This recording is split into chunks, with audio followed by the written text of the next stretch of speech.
Alrighty, we are live, so it'll hit the stream in a second.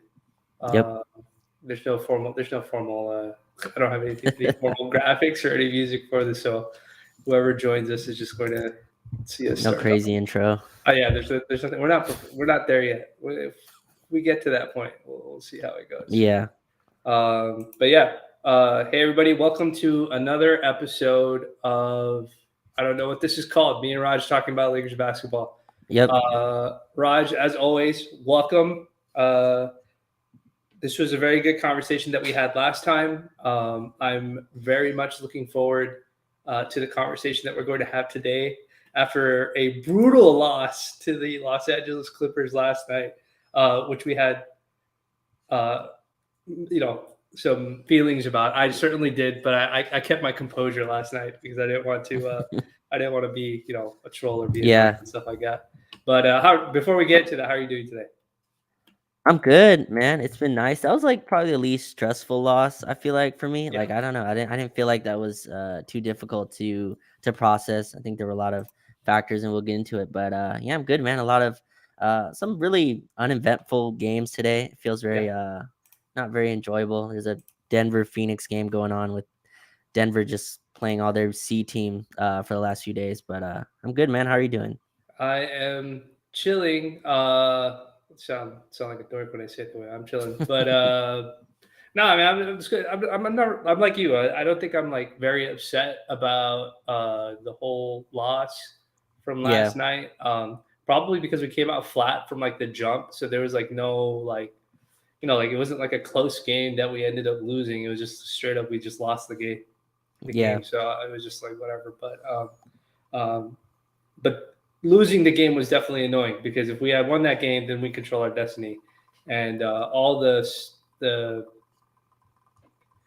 theatrics prior to the game of whether they were going to play, whether they're not going to play, was a little annoying too. But we could dive right into it. Was Yeah. there what is there something that like top of mind that you really wanted to discuss about that game yesterday? Well, it was a tale of two. I mean, tale of a quarter, right? I mean, I feel Yeah, like right when he walked in, the Clippers treated that like a playoff intensity game to me. They came right out.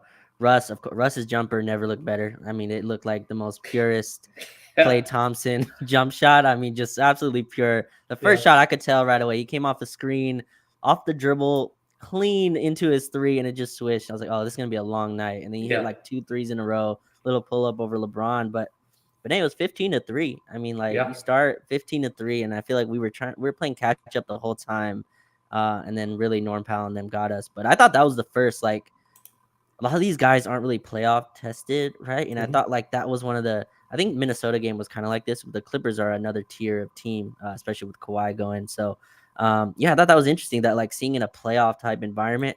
I thought LeBron kind of met that in the second half. Yeah, But yeah, I thought that was. Did you see that as well? I thought that was a playoff type intensity. The Clippers were in playoff mode pretty much that whole game, and some of our guys didn't really handle that well. You could see the pressure get to them. Couple bobbled passes, right? Those dribbles all of a sudden aren't as clean. You're not like the defenders a little bit more physical. mhm. Refs are letting a lot more go in those type of games. So I thought that was the most fascinating thing in that matchup.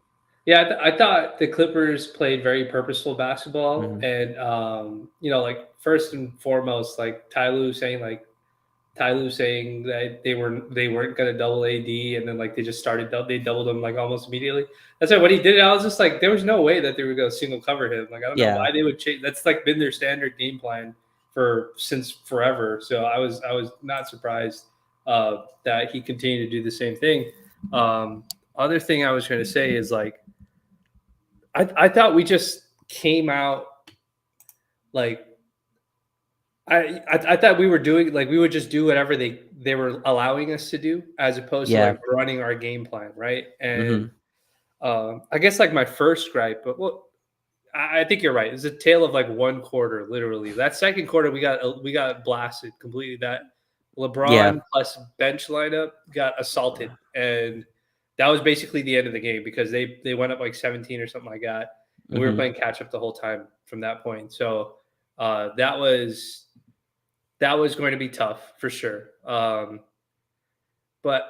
I don't like them coming out flat is annoying. Like that's probably my first and biggest gripe about all of this. It's just like it's a big game. Like I get that it doesn't matter to you, but like you have to Mhm. like at least try and pretend like it matters. You know what I mean? Like, and I just thought we didn't match their intensity. Like you said, like Mhm. Russ came out looking super sharp. He, granted, that was like the only quarter he came out looking super sharp, but sometimes you Set the just need one. tone. Yeah, you just need one quarter to set the tone for the rest of the team, and then Kawhi did what Kawhi did. So that was the only part. That was the main part that annoyed me so much, like about the game. It just felt like we waiting until the half to start taking it seriously. That doesn't do anything for me. Like it doesn't matter what your box score is at the end of the day. So if you put up 30 points, but you got all 30 of those points when we were already down 20, like, and we still ended up losing by like 20 or whatever, until we make it. It's just that was disappointing for sure. Well, even the conversation around it, right? So the Clippers all week, there was no, they were not mixing words. They were like, "This is the biggest game of our Yeah. season. This is the biggest Laker Clipper game ever, that has mattered for a lot of these players, at least." And they came out and showed that, and the Lakers were like, "We'll see if we're playoff starters. Like, we'll see. Like, let's Right. see if we play our starters, right?" And 30 minutes before tip off, we get the news that they're all playing, and we're kind of dipping our toe both sides, right, in the water, or kind of dipping it out, where we played LeBron and AD, but obviously they were not in their playoff mode Right. intensity at all. Our rotations also weren't of that, right? And Darvin Ham even spoke to that. He said, I have to kind of control the rotations. I have to, I was trying to control the minutes. To me, though, like if you're gonna do that, might as well just not play that. Maybe like Yeah. Don't why play. even, Yeah. yeah, why even go through that? But at least it's good. I guess the silver lining in that game is no one got hurt, but Yeah. yeah, the intensity just from the start, the Clippers were at just a totally different pace. I mean, the first few shots too, Eric Gordon three, Terrence, and who else? I think someone else got a couple threes, and Russ had like three threes in the first quarter, and they were like 10 for 18, I think, in the half from three or something like that. Just a ridiculous amount of shooting. But yeah, the intensity I thought was really just not even close to what the Clippers came out with. So that was rough to watch, and seeing our like playing 11 to 12 man rotations in like a playoffs type of style, Yeah. that was it just didn't match at all. Ty Lue coached that game like it was a game one, and the Lakers just kind of were like, well, if we lose, it's not that big a deal. And now we're facing a play-in maybe. So Yeah, and we got the and not that it's anybody's fault, but it's like we get the next day we get the despite the loss, everybody's very confident in their abilities to win the playoff series. It's like we know that. Like we're confident in your ability to win it too, but at the same time, it's like I mean, I get it. They came off a back to back, so they were going to be very like careful, with how much effort they're going to play with. I guess what makes it more annoying is that they actually did play really well in the second half. So it's just yeah, like, dude, if you had just done this from the start, you probably wouldn't have had to do this much in the second half to begin with. So it's like, and it's our leaders, right? Like it's our two star guys that are, you know. Do you think they? I'll ask you. Do you think Braun and AD kind of knew how they were going to play that game, like in terms of like because both of them seemed like they were in like at the same pace. Like they were both very casual, and in the second half yeah. they were both very serious. So do you think they kind of knew how they wanted to play that game, or it just happened organically? I do think there was a level of like, let's just not like, let's test both of our legs, you know what I mean, Yeah, and see how we feel. I also, Vinay, think the rush jumpers shocked the system a little bit. Like, obviously, the game plan, AD even said, not that, this is the correct position to have, but it was very clear once Russ hit their first three jumpers, they're like, oh, well, I mean, like, what do we do? Like, they're in like this, what do we do now? Like, our yeah, whole game plan was kind of fixed around him being able to take the shot, and he hit his first four. I mean, credit to him for doing that. But I think that kind of shocked the system. You can see the shoulders start to shrug a little bit on that. And it took a while to kind of kick into gear. So, but I do think they were told like, hey, just feel it out. Like the whole point of this game is to not, get hurt. Like see your legs, try it out, see how it feels. LeBron obviously felt good enough to turn it up after halftime, but yeah, and AD has these games against the Clippers. Like it just they take him completely out of the game, and we've talked about it a lot, but I think like that, I don't know. What do you think that's mental for him playing the Clippers now in terms of like he just can't get off against them for some reason, and I'm wondering, this is a different coach now, that's with it. So and it still looks the same, right? Help coming, they shade over the top. They make him make really quick decisions out of the yeah, post, maybe the bet as good as any team, maybe Toronto. yeah. But what do you think about that with AD's like performance against them as a whole? Yeah, I'm really unsure about like. See, they've run exactly the same defense every single time we played them. It's not been anything new. Like the Yeah, defense they run and the offense they run, even though the players have changed out and sometimes Paul George plays, sometimes Kawhi plays, all that sort of stuff. Now they have Russ, and now instead of Reggie Jackson running the second unit, they have Norm Powell. They play the same kind of basketball. There's nothing new about the way that they play or how they play against us. And it's just like we just do the same thing every time. And mhm, this is not even like just it's not a it's not a Darvin Ham thing. It's like it's happened with like Vogel too. Like Vogel's had the same exactly. issues. And so like for me, like we had better depth this time. We had the measure, like we had the talent to be able to set up open threes for the right shooters, but we didn't really do that. Like we were still trying to swing the ball all the way around to Vando in the corner for a three. When obviously that's not his strong suit. I get giving him one or two to feel him out, but it's just like I can't I can't let AD off the hook in the sense that like what they're going to do. Like it. Yeah, And I understand that the initial read is get the hands out of your ball quickly so you can get the ball moving to the other side of the court or to the open shooter. That's fine. But it almost seems like he's waiting for it so that he just can remember we used to say this like or I remember we I think you and I talked about it like about Harden. Like when Harden would get doubled at like the half court line when he was with Houston, if he got yeah, doubled, he would basically it would be over for him during that possession. Like all we had to do was get the ball out of his hands, and then all the he'd stay guys could there. rotate back, and he'd just stay there. He wouldn't do anything. Mhm. And like I know AD gets like his offensive rebounds, like, but it almost seems like that's what happens with him sometimes. That like once Yeah, the double comes, he's like, all right, my job is done this possession. Like if I get the offensive rebound, great, but I've done my job in drawing the double team. And I'm not saying like you can't read like he should get it back that possession, but at some point in the game, right? Like maybe I won't go stand on that left inside block. You know what I mean? Then make it so easy for them to get the double. Maybe I'll be like, no, run this pick and roll with me and give it to me at the free throw line, yeah, and then we'll go from there. And I can make a better pass, or I could take this free throw. Like how many? It wasn't until like the second half he started taking some of those jumpers, and he was making them, and they look really good. But it's like, why not do that in the first half? Why not get yourself in different spots to be able to take it? It's just strange.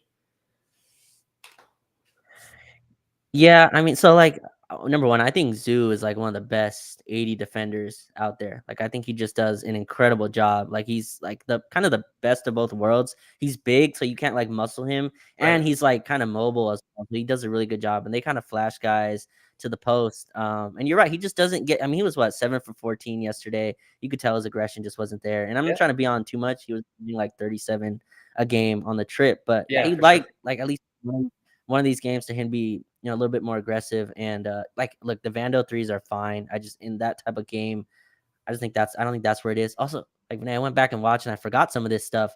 Wendy Gabriel took a few like Yeah. threes as well. I think he took There's a like play two out of the threes. timeout that ended up being like a Wenyan Gabriel three, I thought. And I I was think just like, this yeah, can't be what we drew up. Yeah. yeah, Wenyan's like spacing out the floor, and obviously they're not guarding him. But yeah, it's interesting watching AD against them because like I think we've done a good job, and we're supposed to have the shooting, the requisite shooting now to Right. like where you can't double AD in that way, and they still were super aggressive. But that's what I'm saying with like the playoff intensity, like those closeouts are a little bit harder. Those closeouts are a little bit tighter, even after a trap. Their rotations were on point, and Kawhi Yeah. as well. I thought was really engaged. But hey, Kawhi played the last 32 minutes of that game. He Yeah. played the whole second half. I Yeah. think they said like that was the first time he played that since like the Raptors finals or something like that. They took that game extremely seriously Yeah. I mean, and we they didn't. got knocked out of the play in last time, right? So they didn't want to, they're not going to risk it again. And so, that, I mean, the seriousness that they approached it with, I think, was Yeah. it matched the way they played, and I don't think it matched the way that the Lakers played. Again, like I know I'm using the word over and over again, but it's like it's annoying because we literally came out and said we want the 6 seed, and it's like all right, it's Mhm. one game to basically get it, or at least give yourself a very good shot to get the fifth Yeah. seed, and then if you want to lose the last game of the season and drop to the six, you can always do that if you want to pick matchups. But it's just like we didn't approach it that way, and it's just for me, it's like it's not like you didn't know this back to back was coming.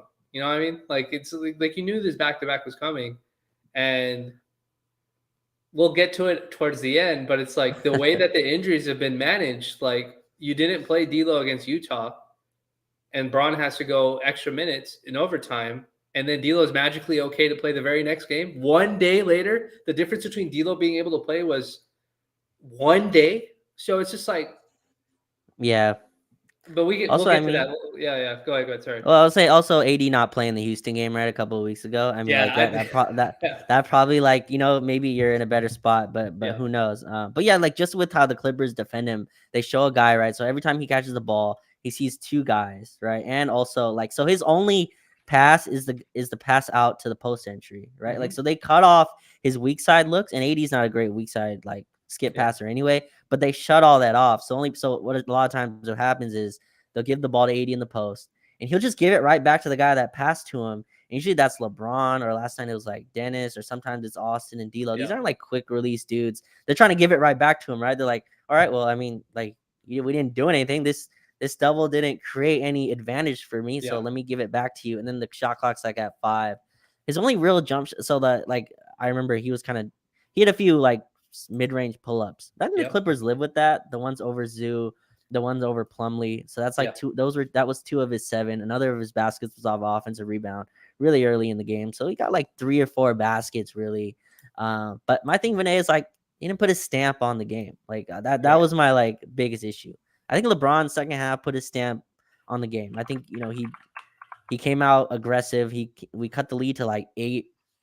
There was a play we cut the lead to 8, and then the Clippers had a shot clock violation. If you Yeah, remember, and if we got the ball there, maybe it's 6. We had like a numbers advantage, and then I yeah, think they came back down, and we missed, and Vanderbilt bobbled a pass underneath, yeah, yeah, and then Norm Powell came back and hit a 3. But I think that's kind of where our game tilted to, where if we were gonna make a move, it was there. But yeah, like I don't know, AD didn't really put an imprint on the game, and his numbers are, I mean, it's 17 and 11, so like it's not terrible. It's just like I didn't feel that 17-11, which is, like you said, disappointing for a team where like you win that game, you're in total control, you're probably the 5 seed, but now you're might play a playing game. yeah. I think that's a very tough. It's just tough to see the Stars not have sort of not 48 minutes, but like a full game of like what we sort of expect out of them to lead the charge Yeah, for us and stuff like that. So we'll move away from that. You know, obviously Braun had a terrible first half and had a really good second half to sort of make up for it. But you know, again, when you're down 20 points, it's not realistic to expect the team to just be able to flip a switch and come back. Like I know we've done it a couple times with even bigger deficits, but yeah, it's not reasonable to expect that. But I thought this game also exposed a lot of I think the Jazz game also did, but I'll talk about this game first. Like this game also exposed a little bit of like the matchup hunting that other teams may try to do with some of our role players. And yeah, I think you mentioned it. Like Vando did a really, despite the offense, you know, the Lakers have to figure out how to incorporate him into the offense or mitigate his offensive negative impact. But like Dennis got picked on quite a bit defensively. Like yeah, they didn't hesitate to have Norm Powell get on him and just go right through his chest. And that happened in the Jazz game too, as well. Like Colin Sexton, Taylor Horton Tucker, they were going right into him. They couldn't do it as much with Austin because A, Austin's bigger, and B, Austin knows how to get himself in position to take those charges, and he does a really good job selling the charges. But like Dennis got overwhelmed pretty badly on the yeah, defensive end, and he was, you know, wasn't very good on the offensive end. Again, small guard, team plays a bunch of wings, a bunch of size. Like that's what's going to happen. Like that's how teams are going to play. They're going to respect his speed. They know that he can get to the rim if they fall asleep on him, but they know he can't shoot. And so they're going to play yeah. off of him and they'll take their chances with contested jumpers. So like what did you see with like the role players, Vando, Dennis, anybody like that, you know, maybe gave you some pause, if it gave you any pause, that you saw? Yeah, yeah, our second unit was rough, honestly, and I thought we played way too much. And again, this may be a function of just back to back wanting to, keep legs fresh. But I thought that LeBron second unit, I mean, they just got ran off the floor, especially on the second quarter. I think Wenyan's a really bad matchup for the Clippers. And like Mm, so again, talking about the injury thing, Mo Bamba, right, went from doubtful right, to probable and still didn't play. I get it. You don't want to throw Mo Bamba into this game. right. This game's probably a little bit too fast to like throw a guy who's been out 4 weeks, 3 to 4 weeks for his Yeah, high ankle I don't sprain. know. Almost a month. Yeah. Yeah, almost a month. Yeah, so it'd be tough to kind of throw him in. But I think this probably a game more where he can kind of have more of an impact than Wenyan. Those guards are just too tough for Wenyan to stay in front of. And look, Norm Powell got some Austin Reeves calls. I guess he got a really good whistle last night. So I mean, it he was was tough to. hunting it. That first shift that he had, he must have tried like 4 or 5 straight plays. He used that low dribble pickup to try and draw Yeah, fouls, and he wasn't getting them. And I know Clippers fans, the Clippers fans I follow, the games where he doesn't get the calls, they get it's pissed. bad. Yeah. Yeah, because they're like, dude, you're just throwing this shit at the backboard and it's not doing anything. But when he gets the calls, then it's frustrating on the other end, obviously. But that's what he Yeah. does. What he's good at. Yeah.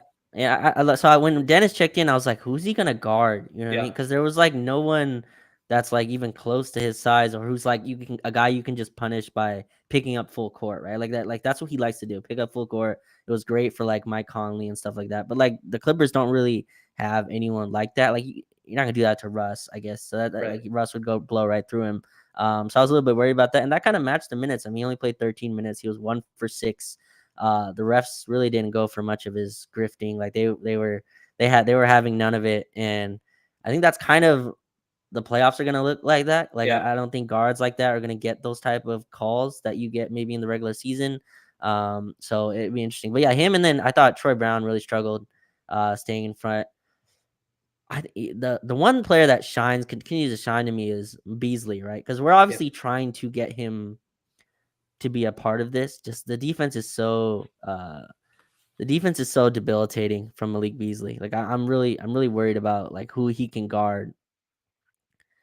He hit like I think his first 2 shots, but after that, like it was really tough to have him out there with anyone. So those are the two guys that I'm worried about, man. Malik Beasley, if Kenny defend, and who do you like throw Dennis on in those second units? But like, what do you think? Do you think like last night was more of a Bomba game? Would that have changed anything for you, or or not really? I mean, I thought Wenyan was okay in some minutes, but I just think like that's a really tough matchup, especially with Plumlee as the backup center. You have Norm Powell; those guards that are super physical just give him a tough time. So yeah, Yeah. Yeah, I mean, I think Bamba's length probably would have certainly helped because he probably would have just tried to challenge Norm at the very top of his shot as yeah, opposed to like reaching and stuff like that, which Wenyan tends to do. He might have helped a little bit. The length might have helped against Zubac a little bit when he was doing all the post up stuff. But Zubac is physical, right? Like he try to bully, yeah, he'll try and bully Mo all the way to the rim before he attempts to shot. He's a pretty smart player in that regards. So yeah, I think he certainly would have helped maybe more than Wenyan did. But like you said, yeah, if he wasn't ready or they didn't want to throw him into the fire that quickly, then I understand why they didn't play him. But that's like so that's see this is my concern. We've been playing Dennis like 30 to 35 minutes. He's been locked in for 30 to 35 minutes. And you're about to go into the playoffs, and if he becomes unplayable, like again, this is not Darvin Ham's fault, but it's like, is he going to be ready with what his substitution pattern is going to be if he can't play yeah, Dennis? You know what I mean? Like, 'cause he hasn't run into that situation. Like benching Russ, benching Pat when he was doing that, that was no issues. He's like, Russ playing bad, I'll bench Russ. I can play Lonnie, that's an upgrade. I can play Dennis, that's an upgrade. I can play, Austin, that's an upgrade. But once a guy that's a 30, 35-minute guy in the regular season is unplayable, then that becomes a very, very different situation. Um, I think so. Last time we did this, I kind of talked about, or I mentioned that like Beasley, it was the circumstances that got him pushed out of the starting rotation actually hurt him. So yeah, it's because he had to start next to Dennis, and Dennis doesn't find him the way D'Lo does. Not to say that that's the only reason why he was missing shots, but that basically took him out of the starting lineup. So like the other thing I was thinking about yesterday is also Beasley is the guy who also makes Vando effective because Vando looks for him yes, also. So when they run DHO or something like that, Vando is the guy who runs it with him. Sometimes it's not yeah, AD that runs it. So it's like we're not going to run DHO like we may not run DHO with D'Lo as much because of his shots, like how he likes to shoot, his shot selection. And we may not run it with Austin as much because sometimes we just give Austin isolation possessions, or we run it with Austin and like AD, like we did at right, like the end of the Jazz game. So it's like when that happens, and now you're playing different guys in that situation, it makes things a little bit more difficult. So like a bench lineup that would have probably had like Beasley and Vando playing at the same time because there's some actions you can run with them. That kind of goes away because now you're trying to figure out, Yeah. oh, do I play it with Braun and Beasley? And it's like you're never gonna sub out Braun. But then if Braun is having a bad game, what's the secondary action? Because Braun's not running DHO with Beasley. Like who are you running it with? Rui's not running DHO.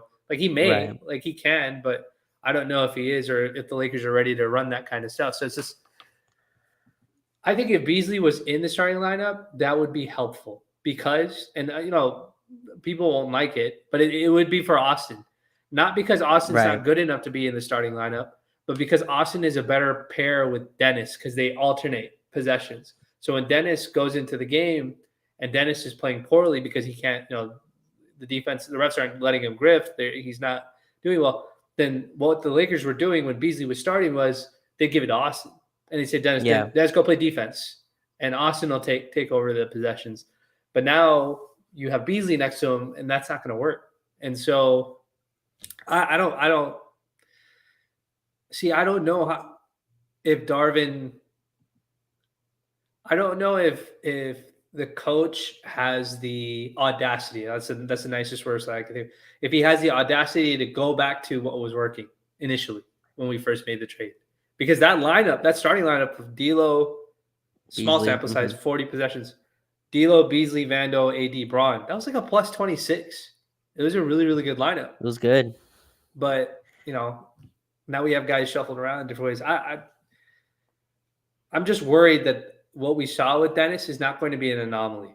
I agree. Like might be his legs, but it's just like Yeah. if we get a game where, because I feel like we had that happen to us in the Phoenix series when Dennis played. Like there was a couple of games where like he couldn't get going, and they just kind of knew it, but we had nobody else to go to at the time, and so I don't know. Maybe he has to give Lonnie minutes when Dennis isn't playing well. Oh, I think Lonnie is fully out of the Yeah, I rotation. mean he's I not going think to. Yeah, that's what I mean. I don't think he's going to bring back. yeah, But yeah, I don't know. he's gone. But no, it's interesting. Like like first of all, I don't think it's gonna happen. Austin's been like maybe even if it's not team centric, like he's just been too good. Like he's averaging like I think 20 almost in the last 5 games. I just don't think he's getting pulled. But what I do think is interesting because we're our second unit right now, and I don't know if this is minutes. If this is minutes related, but it's like LeBron with Wenyen, right, and Dennis in our second unit, and I think it was like Dennis and D'Lo with LeBron, Wenyen, and Vanderbilt. I feel like that's just not enough shooting out there with LeBron, right? That's like Dennis, Vando, and Wenyen next to LeBron, and then like Dennis as the guy outside, and that's just not enough shooting. I wonder if Yeah, they want to flip that because AD is playing like the whole first quarter now, right? And then like LeBron comes in, maybe have AD with like the guards as like your yeah, second unit, to kind of carry you. Like that might be the switch, I think, because I think that's just we just don't have enough shooting out there, and I think you need more of your skill guards. And I mean, look, Dennis, that bad game. I mean, he played 13 minutes after 40 minutes in Utah yeah, was huge to kind of help us get that win. But yeah, it's interesting. I wonder where they go with that. Beasley just looks like he's gonna get a shift. And defensively, I think a guy like Beasley, you need to pair him with like AD, like and Vando. Like you need to pair him with your better defensive front line. It's just the Clippers just ran right through him, which I mean makes sense. He's not known for his defense, but they get by him and it's right to Wenyen. Those second units have been really rough lately, yeah, so I wonder if that's an adjustment that we make. And we'll see. I think we should treat these next 2 games as like rehearsals. Honestly, yeah, like I think the Phoenix and Utah should be absolutely rehearsals in case it's a playing game. And we'll see what the Warriors do tomorrow in Sacramento. But yeah, I think the second unit is because I think our starting 5 is okay. Like I think AD actually finished like a +2. A lot of the yeah. starters were okay. It's like you look at the bench and Winning's like a -19. I think LeBron was like That -20 in the first half. Yeah, So that single shift, that first shift in the second quarter that got yeah, annihilated. That's pretty much where all of that negative came from. Like I learned this during the Russ era of Lakers basketball. All it takes is a single bad shift to kill your plus minus with this team, just because how we used to give up like 15 points in like 2 minutes. You know what I mean? Like 15 hour run. yeah, Like that's just it. That's why Braun's thing looks bad. Like that single shift, I think it was about 6 minutes long. I want to say just got brutalized like really, really bad. And that was like when Norm was getting like a freaking free throws on every drive that he was taking. So, it is what it is. We haven't talked since the Utah game. What do you think about the team just like taking the foot off the gas up? So Dude, yeah. Austin Go hits ahead. the three. Austin hits the three. We're up 10 with a minute 47 left. And then Dennis is like celebrating with him, right? And then the ball goes the other way, and Obaji hits a three. Okay, your 7-point game. But then we just like walked the ball up the Yeah. floor. It felt like one of those early season games. We play the That prevent offense. Yeah, exactly. Yeah, the prevent offense, trying not to lose, right, instead of trying to win. I don't know, like it's just weird to watch from a team. LeBron and AD were on the floor during that Yeah. that whole that whole saga. Yeah. Yeah. Weird to watch that from a team like that, and then obviously you have the Olynyk bank in three. A lot of other crazy stuff happens. Damian Jones turns into Steph Curry, like a lot of stuff that's just crazy. What do you make of that? Because that they're saying it's a schedule thing, but I feel like if you lock that game up, if that game doesn't go to overtime, Yeah. maybe you have the legs for like a Clipper game just to start a little bit better, where it's Yeah. not 15-3, maybe it's like 10-8, and you have a little bit better of a chance. But what do you think No, I of that mean play? that has been a genuine concern. Like the same way this team can flip a switch and start playing defense, like for like 5 minutes, they can play like super lockdown defense. They can do the exact opposite for 5 minutes straight and play zero defense at all. And look, they've done it against Dallas. They've done it against Indiana. These are home games they've done it in. They've done it Right. at Utah. We did it against the Celtics at home also when Tatum hit the game winner on us or whatever that was. Like we've had multiple games now, multiple. We also did it like on the road against like San Antonio once almost, where we started letting them come back into the game. Like we've had a lot of games where the game should be out of reach and we just Yeah. kind of play prevent offense, which like I know we talked about it in space before, where it's like, dude, the other team knows you're just trying to kill the clock and your shot quality is Hmm. not going to be good. You guys aren't going to run any real offense, but their goal is to get a shot off as quickly as possible. So I remember in the Yeah. space when you were talking, I told you, I said, look, if you're going to do the prevent offense thing, fine. Getting rid of the clock is the most important part, running down the clock. But you have to get back on defense. They're not even Yeah. doing that part. And um, again, yeah, you're right. Like it's not one guy. It's like the whole team doesn't do it. And it's just like I don't know. It's clearly not a focus thing. It's more of a I'm just being lazy thing. Like I think they know the opposing team's doing it. They're just like they're bound to miss like one or two of them or something like that. And so that's why it's super annoying Yeah. when they do something Well, like that. I'm glad you used the word lazy because I see that so much in the tape, especially like even just not even the Utah game to start that Clipper game. And I hate picking on Braun, but like Eric Gordon got like three straight threes by LeBron just standing, in the middle of the lane. Those aren't like playoff type possessions, right? And I think like that's the stuff that's really annoying when you watch the tape back. They just do a lot of lazy stuff that a team that's like right over 500 shouldn't be doing. So yeah, it's been annoying. Like the Utah game was extremely frustrating, and maybe that caused us to lose the Clipper game. But yeah, like the lazy stuff is like I don't know what to make of it. These are supposed to be playoff type games, and we uh the chat said don't talk bad about LeBron. But but no, I like can. just I usually yeah don't no, get in trouble for it, yeah or if yeah I yeah. do, it's yeah. Go Yeah, ahead. no. This isn't like blaming him. It's just like it's a team wide thing too. It's just like leaving Yeah. Terrence Mann 3 times. It's like, come on, man. Like let's try a little bit, or just not guarding Eric Gordon in the corner. Eric Gordon, by the way, just going nuts for the Clippers shooting. There was a play. But There was a play. I'll tell you. Before Russ went out, like obviously he came out shooting really well, but there was a play in the first quarter, I want to say, where Russ got the ball and he pushed it up the floor in transition. This was like a testament to how bad the Lakers transition defense was. He pushed it yeah, up the floor, and I think I want to say Troy Brown and yes, Anthony Davis, they built like this wall because they didn't want Russ to get to the rim in transition. But then they left Gordon completely unguarded on the wing. Like Russ yep, literally, like you could tell Russ knew he's like, oh, if I dribble this one more time, there's no way he's going to be able to recover to him. And then he just throws this super quick right-handed pass to over his left shoulder to Eric.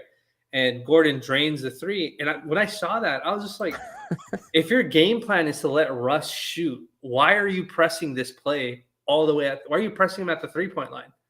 And more importantly, why are Yeah. you leaving the shooters, like leaving their best 3-point shooter on the floor aside from Kawhi, like to do that? And it was just like that kind of like undisciplinedness of some of the stuff that are going on. Like that's what like Norm I feel like Norm had a play where he grabbed the rebound and just literally went coast to coast for a layup at one point. And Yeah. I was just like, no, like nobody, even the communication stuff aside, nobody picks up anybody. You're just like running with, like you're doing cardio. You know what I mean? And so for me, it's Yeah. like if we're not going to put up resistance and stuff like that, that's always going to be a concern. And like we talked about last time, I'm concerned about playing teams like Memphis and Utah, or not Utah, Memphis and Sacramento. yeah, Sacramento, because they love to play in transition and push it off of live misses. That's not going to work well for us unless, like we just completely dominate the pace. So it's just small things like that, like there was a play where Russ just ran a routine pick and roll and Braun, like you said, like Braun was the weak side help guy. Eric Gordon's in the corner or something like that, the corner towards the TV. And like Russ just dribbles right to the middle and rifles a corner pass. I think it was Russ. He like rifles a corner pass. So, and Braun just watches Eric Gordon, like no intention, no interest in closing out, no interest to do. Like that's the only place Russ can pass it. There's no roller, nothing like that. Nobody for Braun to tag. And Braun's like, take our. That was chances. like the second play of the game. That made it 5-0. Yeah, I remember that. And I was just like, all right, man. Like, what's the point then? You know what I mean? Like, if we're just gonna, and obviously that gets him in rhythm. Then we have to expend energy to cut the deficit. It's just that's what I'm saying. Like that kind of stuff. Like they know, like Braun knows. Yeah. Like if it's not in him, he knows. But it's just like, what do you do, right? Like what do you? It's not just him. It was other guys were doing the same thing. So I don't want to say it was just him, but yeah. Yeah, even the first play of the game actually is lob to Zoo. Russ like off the jump ball, like off the jump ball, little drive in, and Russ throws it up, and Zoo gets the layup. I was like, oh man, I already know when they like game one of whatever series it is, it's gonna be just the transition defense in that game. Like that team is gonna be running, whether it's Memphis, or if it's Sacramento, that team they're gonna be in transition. And a lot of plays. I think Dennis and Troy also had a play where like they were mismatched and Russ kind of threw it over, and they had a corner three. They got a wing three out of it. So yeah, that stuff has to be cleaned up. I mean, so I don't want to lose context still here because we've been picking on them, but what are they 15-7 since the break, right? Yeah. Still have the number one defense, I think, since then. I don't know if the Clipper game, for sure. Clipper game messed it up there, but yeah, I guess lastly on the Clipper game, the run actually happened. So we were down 15-3. Our run when we came back was actually when LeBron went out. So Troy Brown came in. And then I think we created some turnovers. Reeves got like a breakout dunk. Mm-hmm. Troy Brown hit like two beautiful, like his threes are so. The second one was a sidestep three. I was just like, he didn't even need to side. He like caught it and sidestep. Yeah. At first, I was just like, is this a travel? Like, did they just not call it travel? But he made it, and I was just like, all right, like. But our shooters are locked in, you know what I mean? Like, yeah, I didn't even know that was in his game. Like, you don't even see Troy Brown do stuff like that. Doesn't do like off the dribble, step back threes, and he nailed it, and it like put us up one. And then Norm Powell came in and just kicked our butt. I mean, he just attacked every single time. So I think that was like the good part of it. Hopefully, they all blamed it on the schedule, which I have some empathy for that. But that was like the company line was like, hey. We got in at 3 a.m. If you type in 3 a.m. on Twitter, you'll see like 8 journalists, put out 3 a.m. 3 a.m. 3 a.m. was when they came back in. So that was the line. So we'll see on Friday. There's no excuse, I guess, on Friday to not come out with some energy. But yeah, I'm gonna give them that because they played really well. So I'll give them the second night of a back-to-back on a game where it shouldn't have been that tight. Like that's your own fault. Like Utah should not have pushed you in that way, but yeah, we'll see. Yeah, it was a very like I said, it was a sort of like a disappointing loss, but at the same time, it's just like we can't do anything about it now. It's just I'm just trying to take some positives from it, but like you said, like tomorrow's a big game. We have to win these two games. We don't want to fall. We don't want to lose home court in the play-in, so we want to try to hold on to that 7th seed. So we have to win out because losing any of those, and then if the Warriors lose and we move up, then great. Or if the Clippers lose and we move up, that's great. I don't know if Phoenix played tonight. I don't know if they play their guys tomorrow. Like, if they don't play their guys tomorrow, then like maybe they play their guys against the Clippers at the last game of the season or whatever. Yeah. So we'll see what happens and stuff like that. But it's just that general. I get that it's the last couple of days of the season, but it's like the last games, 2 games of the season. But like these games are important. Like we can't just Yeah. just be blasé about them and stuff like that. So, the next thing I wanted to talk about, the next kind of theme I had for this conversation was like the tacticalness. Like I haven't been able to figure out the right word to Mhm. describe where I think we have a deficiency, and it's not a deficiency that's just like it's not just a coaching thing. I think it is a player thing, but coaching does have a big part of it. Like I don't think we are a very tactical team with how we deploy our lineups, how we execute some of the stuff that we need to execute, um, all that sort of stuff. And I get it; like it's still a new roster. They hardly practice, so they don't have time to Yeah. figure that out. If they do get that week or however many days before the actual regular season, or sorry, before the postseason starts or whatever, like that'll be helpful practice wise. But like my concern is in the playoffs, we are going to lose that battle. Like like we won't be able to out tactician the other team. Like when they try to Yeah. make a small adjustment that changes their style of play, that like creates a specific look that they want. You know what I mean? I don't Yeah. know if we'll be ready to counter that with something else. You know what I mean? Like perfect example is the Clippers game. Like is if a team comes out and doubles from the jump, what is it like? There's obviously regular basketball where teams don't do that, and then Yeah. teams like the Raptors did it, and what's it called? Like the Clippers did it. Are we prepared for that being the first thing that happens? And I don't know if we are. Like I don't know if like is Darvin Ham going to call a timeout 2 minutes into the game the way Greg Popovich does, and you know what I mean? Like lean into guys and be like, Yeah. "Yo, this is what they're trying to do. This is what we need to do in response." Or are we just going to be like LeBron is on the floor, so he can go figure it out? Because that could be bad if we're not ready for it. Yeah. What do you think about that concern? It's definitely a concern. This other thing, like the Clippers. So we were making a little bit of a push in the fourth quarter. The Clippers went to zone to start that fourth, and we were just perplexed. We just had we had no answer for it. Yeah, They went to a 2-3 zone with our second unit, and we talked about it. It led to like Wendy and Gabriel threes. I'm like how is that our counter this late into the yeah, season? So no, I'm definitely worried about that. I do think like just to give some credit, like I do think the fluctuation of lineups, and we'll speak about the injuries in a little bit, but like D'Lo coming in and out, the starters being like Dennis and D'Lo are like polar opposites, right? In terms of who they are as players, like the offense you run with like D'Lo and the offense you run with Dennis Schroeder are completely different. That one guy can absolutely. operate off the ball, one guy has to have the basketball. Like they're totally different things. You can't really run the same stuff. So I wonder if that's part of it as well. And then the stuff you run with Austin is different than the stuff you run with Beasley in the starting lineup, Right. right? Those are two different things too. Beasley's a guy you just thrown off a bunch of off ball screens, off ball flares, and Austin's a guy like you talked about. You isolate him, you give him pick and roll possessions, you let him feel the basketball. Well, when you do that, you put LeBron off the ball. You already have Vanderbilt in the corner. You have Right. AD, right? So like, I think there's a lot of stuff where like I'm not sure what more we can do, but yeah, the doubles team stuff. I feel like we should have better counters for it. And I thought we did a good job against Minnesota. I thought against Yeah. Utah we did okay.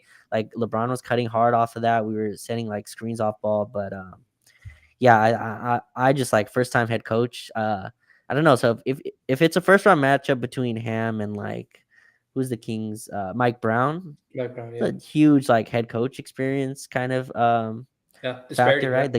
right? The gap there, and then even like Mike Malone, right, with Denver, and in Memphis, I forgot who the Memphis coach is, but Taylor Jenkins.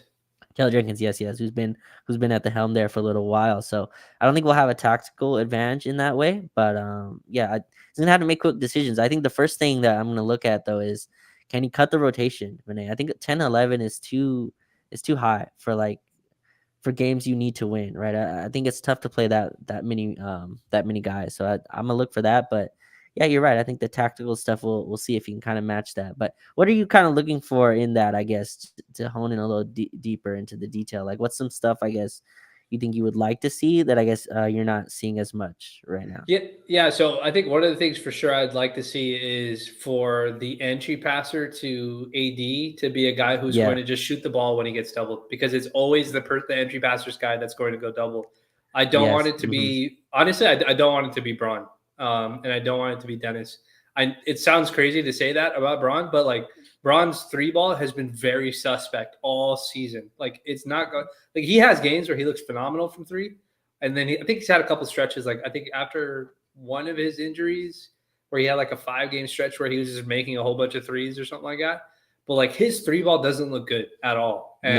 and I don't like. I don't, and I just whoever the entry passer is going to be, if that's like, let it be Austin, let it be D'Lo. I need it to be somebody who's going to take that three if their guy overcommits to it and AD kicks it out. Because like you said, like it's not that AD can't do it. He's just not that great at getting that weak side pass out. It's usually always kicking it out directly to whoever's on his same side or towards the middle of the court. Unless he's face up, then it's a little bit different. But like it's that's a first and foremost thing that has to change. Like we can't keep Yeah. doing this sort of thing where we're doing that. And we did it with Russ too. And I think it's just not going to work. Like we've done it for 4 years. I don't think it's going to work. So I think that's one of the things that has to change. The other thing is, like, we've talked about this before, like Ham has to stop allowing people. The only person, I would say, the only 2 people, maybe 3 people that should be allowed to freestyle the offense with the basketball as lead ball handlers is Braun, D'Lo, and Austin. Yeah. Nobody else should be allowed to freestyle possessions ever. And transition basketball, that's different. But like, I don't want to watch any possessions anymore. At this point in the season, I really don't want to watch any possessions of Dennis trying to run the offense. Like, unless it's a designed play, run pick and roll, a pick and pop play. Like he's missing AD on pick and pops too now. Like because he's making his decision beforehand. So it's like we have to stop doing that. And I think we have too many stretches where we go 4 or 5. Like that's a tactical thing to me. Like I think Ham sees it as I'm a player's coach. I'm letting my guys do their thing. That's cool, but this is a veteran minimum player that's doing that. Like we don't need him to do that, right? And if he's like same rules with Russ. Like when Russ wasn't doing well freestyling, he got benched. That should be the same thing with Dennis. Like even if he was 6 for 6, you know what I mean? Like, but is it within the flow of the offense, or is he having to force it? You know, like those are things Is that the process should be, good? yeah, he has to be read. And so who sends the entry pass to Dennis, freestyling too much of the offense, like even tactically wise, it's just like if you're going to play like Wenyan and AD together, or if you're going to play Vando and AD together, the other 3 guys need to get back. Like there's no reason for 4 of our guys to be below the free throw line when we have Vando and AD. Everybody else should be running back. We shouldn't be getting pressed on, like, we can't allow, even on misses, we can't allow teams to push on us on live ball misses. It's just not good. It doesn't work. Like those are like small direction things that I think like the team is just like, it's not doing. Like if you're not in position for rebound, just run, like start running back immediately. Don't waste time standing and watching the ball and seeing if it comes to you or not. Cause like that's going to hurt us. I feel like more than anything. And I'm trying to think like other tactical stuff is like I want to say run more DHO or run more stuff, flare screens and stuff like that for Beasley. But like the Clippers game or the Utah game, he made 2 in a row, or he made 2 jumpers in a row. And then they just started face guarding him. And I think Beasley back cut somebody in the Clippers game. He back cut somebody and he got a layup after that. It might have been the Jazz game, I don't remember. But like, that was like an example of what it was. It was just like, this is how teams adjust. They'll be like, all right, Beasley's made 2, face guard him, make somebody else score. But we don't do that. And so that's what bothers me a little bit. Well, on the AD part here, I think one factor is, so if I'm gonna talk about this with Russ, that they're not guarding Vanderbilt, right? Offensively, They're not. Teams that's absolutely been printed into the game plan. They're not guarding Jared Vanderbilt, and I think like so the Clippers, they switch off ball, so they kind of lure you into it, right? So they'll like have Eric Gordon or Kawhi on AD, and we think that's a mismatch. So like every time we throw it into the post, and it's like I'm watching the same possession every single time. AD gets it, and obviously since it's a smaller guy, he can't beat him with speed, so he has to try to beat him with power, right? So he's trying to power through him, and immediately quick double, and it's like right out to the post entry passer, and usually, like you said, that's like Dennis or even LeBron. Those guys just not comfortable like firing out of that. Yeah. So like and we used to like, so Vanderbilt, like you talked about, when we played with Beasley, he'd go and set a screen for someone, right? He'd go and pin screen for someone. And Beasley knows, like, okay, I know where to go with that. Yeah. Other guys don't really do that. D'Lo also kind of, how do I say this? Like, moves to his own horn, right? Like, he kind of, like, his offensive game is like, he moves to his own kind of beat, right? So, Yeah. it's like, so Vanderbilt set a screen for D'Lo. You can watch this, and he's like, yeah, I don't really feel like fading to the wing right now. Right. Like that's just not what I'm trying to do. So the offense will kind of stall. Yeah. So I don't know the exact like counter to that, but like maybe that's more Beasley minutes with AD. But yeah, so if teams aren't going to guard Vanderbilt, it's gonna be very tough for AD to like beat Yeah. his man, and then usually a forward will be on Vanderbilt to like roam.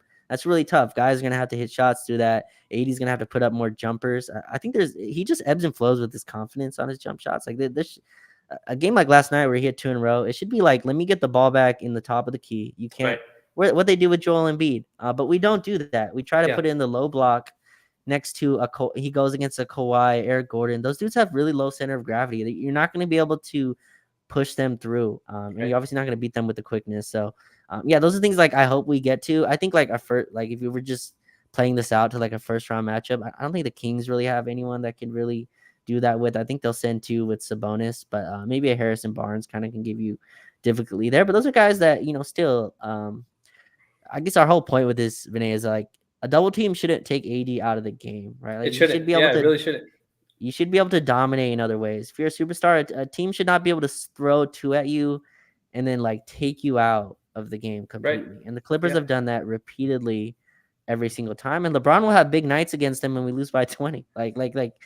So I don't know what we do with that, but that has to be an adjustment because that's definitely coming in the playoffs. And it's not just a personnel thing. I think a lot of people, I think the thing with certain sections of, I won't say all Laker fans do it, but there are certain sections of Lakers Twitter that their usual go-to way to discuss things when it comes to things that are issues with us is always like a singular person. So after the Clippers game, I saw a lot of people saying, not a lot, but I saw a few people saying like, oh, Vando is, you can't play Vando because of his lack of defense, stuff like that. And my thing is like, we're not the only team that has guys like this on their roster. You know what I mean? Like not every team is like, has a guy who's like a 40% 3-point shooter and can play like all NBA defense. There are teams like that suffer to some degree or in a different fashion the same way that we do. But my thing goes even a step further. Let's take the personnel out of it. You know where Vando is going to stand every single time you start the game. You also know which player is going to help to double AD. There are 4 or 5 seasons worth of tape where we know exactly like the NBA. There's nothing like, props to the folks that do the X's and O's stuff on behalf of Lakers Twitter. But I'm always appreciative of it, terminology and all that sort of stuff. But it's basketball. Like most defenses defend you exactly the same way. There's not very much like the same way the offenses that they run. Maybe it's a little bit more exotic or a little bit more misdirection. But the core part of the offense is always either I'm getting to the rim or I'm generating a wide open 3, whether it's the corner 3, which is majority of what people want to do, or swinging it back to the upside there. Defense, it's much more like it's very straightforward. Like there's nothing exotic that comes with defense other than randomly switching the zone versus man versus box to one, whatever it is that people do. So it's like the Lakers know where the help is going to come from. You have to be prepared for something. You know what I mean? Like if Vando's man is always, if you watch tape and 80% of the, I'm making these numbers up, if 80% of the time Vando's in the opposite corner and his man is always coming to double from the baseline, there has to be something where whether it works, I don't know. Whether AD can immediately kick it out as soon as he sees it and that ball goes right to Vando and Vando's already cutting to the rim for a layup or something. You know what I mean? Like it can't just be Vando stand in the corner and let us figure this out while you stand in the corner. And if we send it to you wide open, like I just refuse to believe that there's no other alternative. And the only alternative is just take Vando off the floor. Because I'll tell you why. Obviously the personnel is a big part of this, Draymond can't score for Jack. He can't score at No. all. And I'm not saying Vando's the DHO guy that Draymond is. Draymond's a really good screener, which has been talked about quite a lot throughout his career. But Mm-hmm. like he's to the point where in the finals he was getting treated like Russ was getting treated in that Oh Warriors yeah. game. They still found a way to win that game because they figured out, tactically this is what we're going to do in order to gain whatever small advantage we can for our superstar, which was Steph, and Steph went crazy, obviously. Or if it wasn't him, it was Kevon Looney. Kevon Looney's not he can't space the floor. Teams were playing off of him too as well. So it's just like Yeah. I refuse to believe that even if you're not a good X's and O's coach, right? If you're not great, that you can't tactically figure out a way to get guys in. Like again, Russ historically has, not historically, but after his knee injuries, hasn't been a very good shooter. That's nothing new. But teams found ways to get him. The Clippers did it last night. He hit a couple jumpers, Yeah. which was great. But eventually the Lakers started sagging off, and he was still finding guys wide open. And some of that's the Lakers not being disciplined defensively, but you have to try something different. And the thing that bothers me is like I haven't seen it. We're with two different coaches. Vogel's not like an offensive savant, but we had a really nice crop of Yeah. assistant coaches. Jason Kidd, who's the old guy? I'm forgetting his name right now. Lionel Oh, Lionel Hollins. Is he Lionel on it? Hollins. Yeah, he's out there anymore. But yeah, like, and so that there has to be something else that we can do other than just we can't play Beasley. We're screwed. What else? Whatever. You know what I mean? Like, and maybe in that situation, that is, for certain matchups, it makes more sense to have Rui start because we don't need a guy that's super locked down. But look, honestly, like Vando has to start. LeBron is not guarding Kawhi to start games. Like I don't care, even if he had played 0 minutes the night before, LeBron's not doing it. Like he did it in the second half, but he's not doing it for No. whatever Yeah. 41 minutes that Kawhi played, and they're gonna run him through screens like all evening if he does that. So it's just like you have to find a way to make it work, and that's just where I'm at with it. Yeah, and I thought Vando did a nice job on Kawhi, honestly. I think, he made him work. He chased him around. He gave him back pressure. Kawhi hit some tough step back threes, but I mean, you kind of have to live with those. But yeah, like even not just Draymond. I mean, Darvin Ham was up close with Giannis, right? And that's With exactly Giannis, what yeah. Giannis does. Just a quick pitch. I think the two players who I think haven't had as much chemistry as I would hope they would have is D'Lo and Vanderbilt. I thought that should be D'Lo needs to be a little bit more proactive to me. Like especially with what he's going to ask for. I mean, like I know he's missed a ton of games, and maybe that's part of the factor into this. But like I think even last night, he just waited too long to be like, "Oh, let me start." You know what I mean? Like it took too long for D'Lo to be like, "Oh yeah, they're dropping back on these screens and they're selling out on Anthony Davis. Yeah. Let me start shooting a little bit." And I think he had a nice shooting game. It just didn't feel impactful, right? It just didn't feel like D'Lo had an imprint on the game. Like juxtapose D'Lo's impact versus Norm Powell, right? Norm Powell came in and was like, I'm going to put a stamp on this game. And D'Lo's like, let me get my 15 through 4 quarters, no real run, right? Just a few spot up threes. You can't have that. You're sold as the guard of our like that. Like if they're gonna sell out on Anthony Davis, they're gonna sell out on LeBron in the way that they do.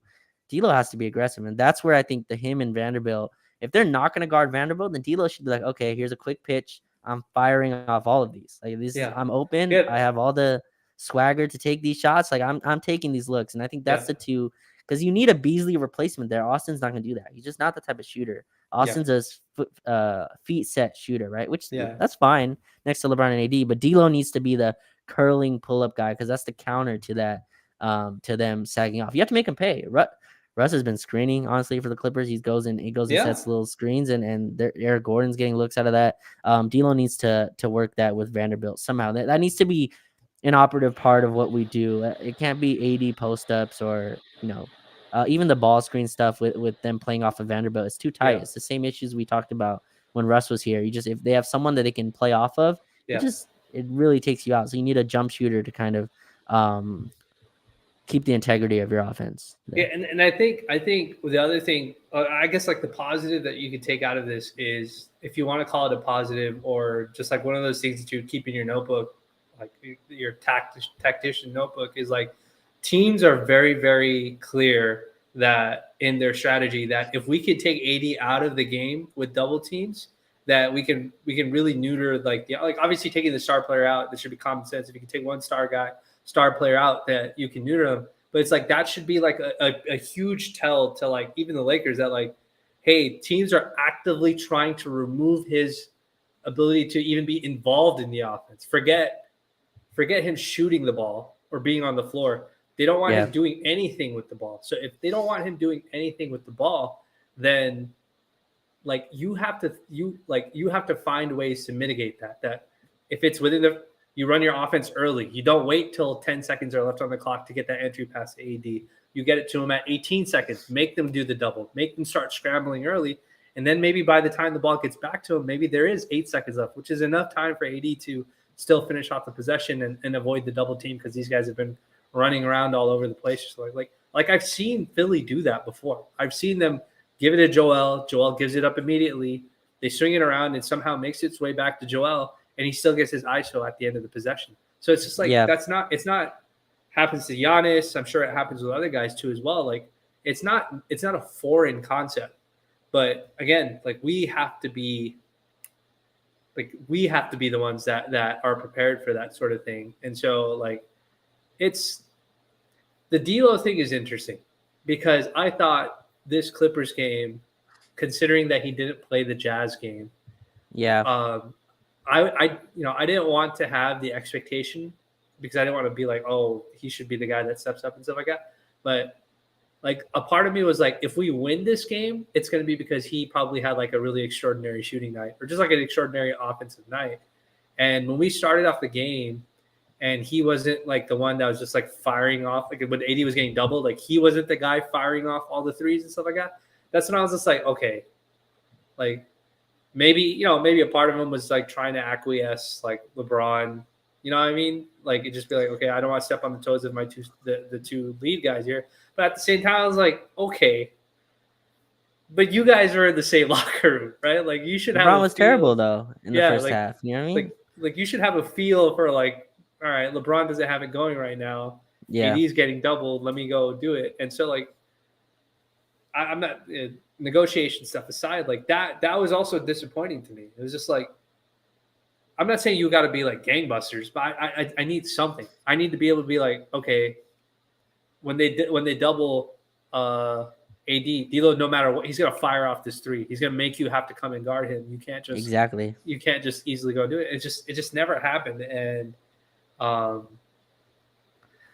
see, like, but let's just say, like, is that a in your mind, is that a Coach Ham thing, or is that a players thing? Is Ham not putting them in the right position, or are the players just like that? Well, so what do you think? Specifically for D'Lo, so I looked at his numbers. I didn't realize he played 40 minutes last night.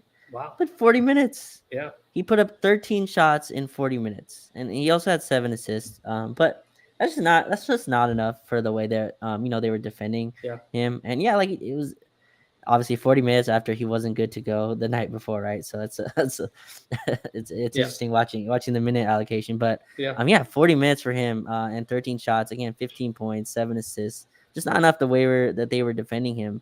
I think though, like I don't think Darvin Ham's telling Malik Beasley you have a super green light and then telling D'Lo like, hey, watch your shot selection. Like I don't think those two things are happening, right? Like I think like D'Lo and all the players have a light as green as anyone else. I think he's telling them go ahead.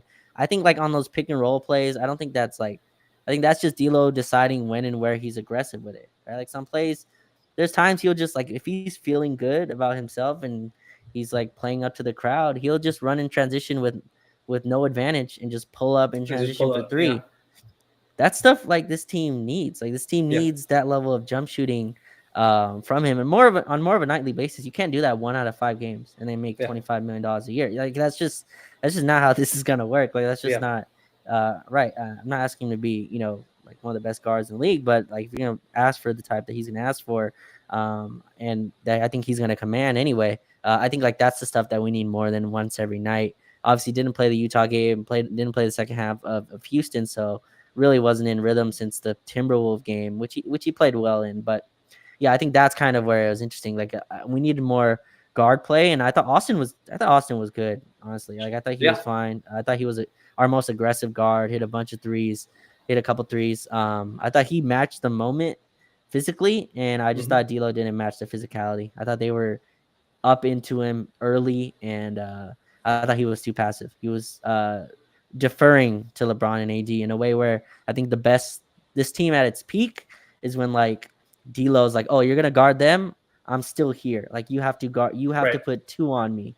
And he Right. just never did that. He operated as like he was A role Danny player. Green.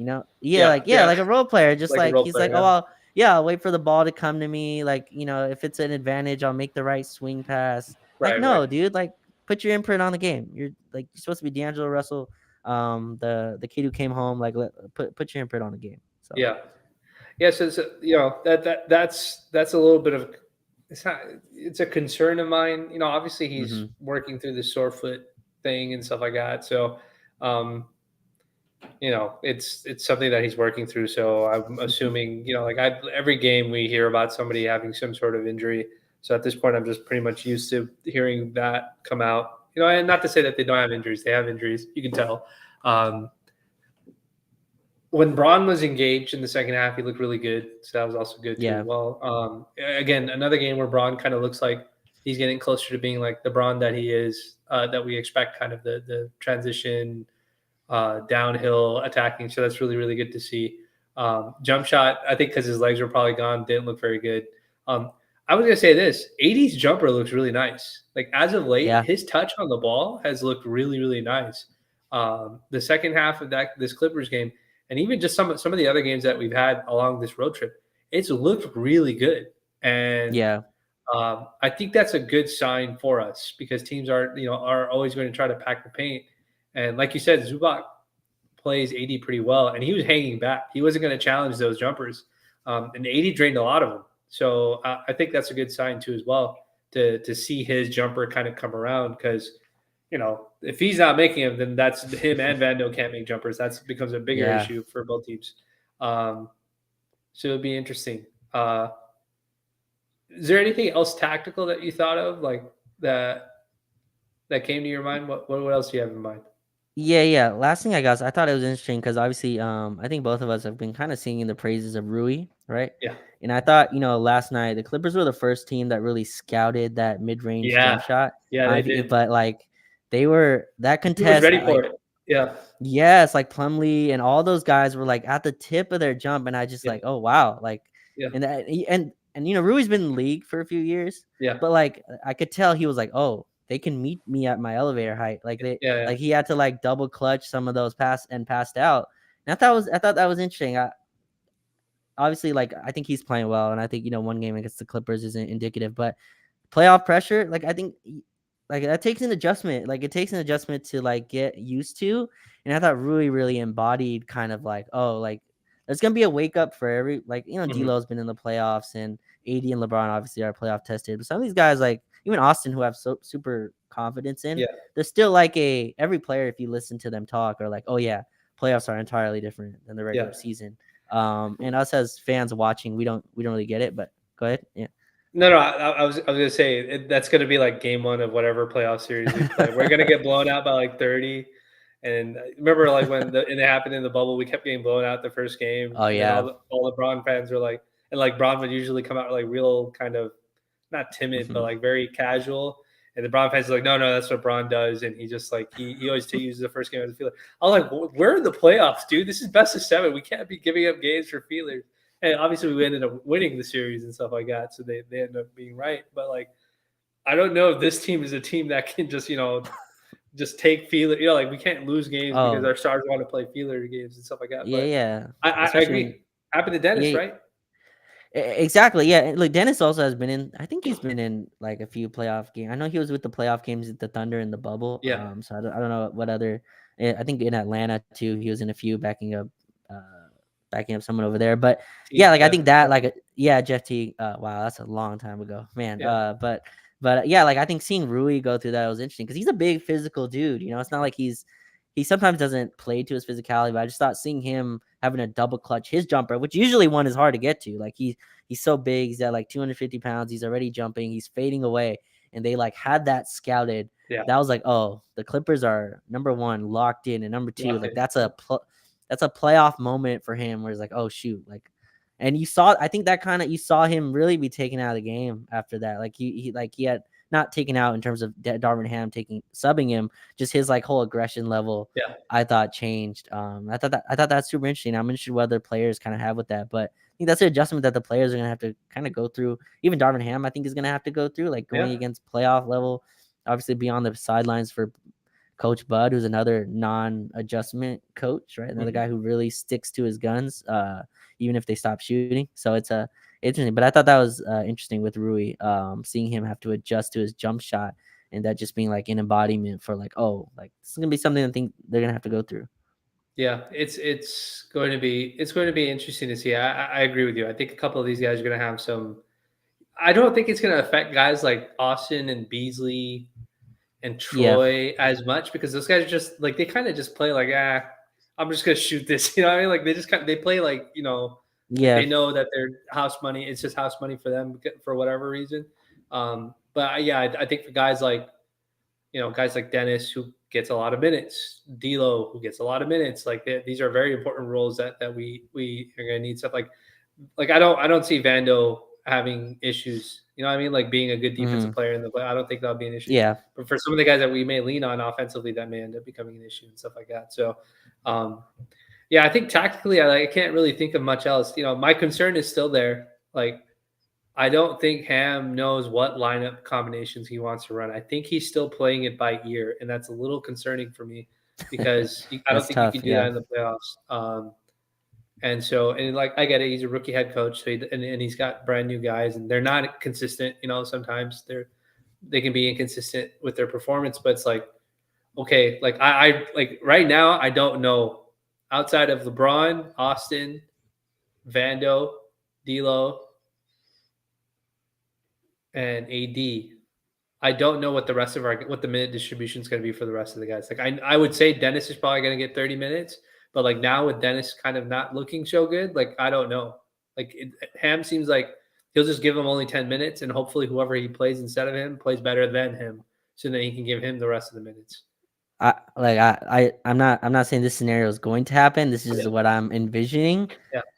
You think Dennis is gonna be the primary guard on Fox or John Morant? Like I'm just like that's how we've moved this season. That has been Yeah. our take. It's been, Dennis go guard are the best guard, and if he's out there, he's out there. Like Mhm. De'Aaron Fox and John Morant are gonna play 30 or gonna play 40 minutes a game Yeah. in the playoffs. So I think that's something that can 100% happen. Look, I think our three guard lineups have been fine. I think Dennis, Austin, and D'Lo actually have been pretty good. I really worry about D'Lo's foot speed in like these Mhm. defensive kind of in these games, but yeah, it's gonna be interesting. Yeah, you're right. I mean, the tactical stuff, I'm not sure, and you really never know what a shooter is in the playoffs till we get there. There's guys who get there and just Fall off they're the map. not Yeah. up. True. Yeah, they're just not ready for the moment. And maybe some of that happens with the Kings guys. I don't know. I'm less. I think they'll be all right, but like we'll see in the playoffs how that looks. But yeah, I'm really interested because we rely on a lot of guys for volume shots. Like Beasley's gonna have to hit in the playoffs. D'Lo's gonna have to shoot. He's gonna have to shoot well. He's gonna have to shoot a high percentage for us to do something. So, but yeah, I don't know. I think Dennis is gonna be a big part of what we do, win or lose. I just like he played Yeah. 13 minutes last night. That's an aberration to me. I just like there's Yeah. no way that's where he's gonna be. He's gonna live at the 25 to 35 minute range, and I think he'll probably get deployed a little bit more as like a defensive specialist. Like we've seen the lineups mhm. now, like where he keeps where Ham plays like D'Lo and LeBron, like with that second unit a little bit and has them do it. I think that he may eventually. I think Dennis's value is definitely there as a defensive guy. It's Yeah, just you just have to be really careful because if teams start going, oh, he's basically 6 foot and we can just overwhelm him one on one. Like Fox isn't going to overwhelm him and Ja's not going to overwhelm him with like strength, but like and Chris Paul is not going to, but Jamal certainly can. Like Jamal Murray certainly can overwhelm him. Russ can certainly overwhelm him. Norm Powell can certainly overwhelm him, like stuff like that. So you might have to be a little tactical with who he's guarding and stuff like that. But the really quick, last, yeah, go. really quickly. Dennis Schroeder is 1 for 11, by the way, from three in the last 6 games. So Yeah. That's the stuff that really, worries me. He only took 1 against the Clippers. Yeah. Took 5 against Utah, was 1 for 5. But I think his light is a little greener there, and those Yeah. can he takes those. We're on a run, right? And I hate picking on him because he's been awesome for the most part. It's just like we're on a run, and he's open for 3, and I'm like, I don't think that's the look. Right. For us to continue this momentum push, and let's say he clanks in and they go down the other end. So those are things that I worry about. But I mean, we don't really have a choice. He's our best point of attack defensive guard, and he plays hard every single second, which is a skill that I think coaches love, and I think Oh, for that it's sure. actually is useful on our team. I don't have to worry if he's going to. I don't have to worry if he's going to fight, and Yeah. I think that's important. I have to worry if Malik Beasley is going to fight over screens. I have to have Right. I have to literally worry is he going to try to defend, or is he not going to care? I don't have to worry about that with Dennis, and I think that's a coaching thing that they like too. So, Yeah, for sure. but yeah, Yeah, I agree. So the last thing I had, or the third thing that I had for our chat tonight was about this injury stuff that's been going on with the Lakers, which has been incredibly irritating to me as a Laker fan because one, like with LeBron and AD, I know what it is. They're always going to be questionable or probable. They're never not going to be on the injury report because of the way the NBA rules work. If you want to rule them out, they have to have an injury in order to. You can't be available the whole way and then randomly get ruled out without an injury. So they're always going to have to be questionable. It's just the way the NBA rules work. But this thing that's been going on with D'Lo has been not questioning the validity of the injury, but more like that it's happening now. Because I messaged you, I said he missed the Utah game because of foot soreness, but the yeah, injury before that was hip soreness, and the injury before that was an ankle sprain. That's 3 separate things that he's already missed games for. And I don't have a conspiracy about why he's getting hurt. He may very well be hurt. But the part that's making this irritating for me, if I'm not going to question the validity or the seriousness, maybe that's the right word, the seriousness of the injury, can he play through it, can he not play through it? If I'm not going to question that, or if you don't want me to question that, then it's very hard for me to believe that he couldn't play any minutes against Utah, but was perfectly okay to play 40 minutes the next game against the Clippers. That bothers me a lot because yeah, the same way it bothers me a lot because of the same reason, the same thing we were saying about AD not playing the Houston game. If you knew that AD wasn't going to play the Houston game at all, or if you knew that, if because it's collaborative, right? The word that I keep getting told is it's a collaborative thing. It's not just one person making that, which I think to some degree is bullshit, but we don't have to get in. That's just my opinion. I think the players do very much have to decide whether they want to play or not. I think it's a very silly notion to think that if a player, if he's medically cleared, meaning he's not at risk of hurting himself outside of some freak injury happening, it's very, I don't see a med staff saying, no, we're not going to play you, even though you're, because they ask the players, right? The collaborative version is, AD, you went through shoot around this morning. How do you feel? Your back, your right, hips, your knees, your ankles. They're not doing MRIs in between every single, shoot around in every single game. So they do trust the players to be honest when it comes to it. When AD pulled his groin in the playoffs against Phoenix and it effectively ended his season, ended our season for us in that series, they did all of those same medical checks and cleared him medically, but then they always asked him, how do you feel? And if AD yeah, didn't feel like he was good enough to go, they wouldn't play him. They wouldn't be like, no, you have to go out there and play. He doesn't have to go. I think that's the same thing that's going on here. They do get their requisite MRIs and their X-rays, the stuff that they're supposed to be evaluated on. But the very last thing that comes out, if they check out medically, is how do you feel? And if LeBron and AD say, I don't feel good, so they don't play, that's fine. I don't have an issue hmm with that. My issue is if they do that and then they don't play the very next game, or they don't play that game because they don't feel good, but then they're playing the very next game extremely, a whole bunch of minutes. What that tells me is our med staff has no clue how to load manage these guys. They're just basically going to them and saying, how do you feel? Okay, you can play this game, and we'll let him figure out how many minutes you're supposed to play because we're not going to give you minutes yeah, restrictions. And that's what's frustrating for me, for exactly what you said at the very first segment. If AD plays that Houston game, even if he just runs up and down the floor, doesn't even attempt a shot, we win that Houston game. And we're not even worried about this Clippers game. And there's been so many instances this season where it's just been like that. And the reason why I'm bringing up the D'Lo thing specifically is because we can't do this. Like and like I said in the last, we'll get more in depth into offseason, but the gist of it is we can't load manage 3 guys. Like we Yeah. really can't. And if the Lakers think, and I think this is a very risky, slippery slope, I think is what you said last time. It's a very slippery slope way of thinking. If they think that they can barely load manage one person. They can barely load Yeah. manage LeBron and keep his minutes correct. And then you already have trouble with AD. Like a third person is damn near impossible. It is impossible in my opinion. But the layer that makes this all difficult is that you're asking them how they feel.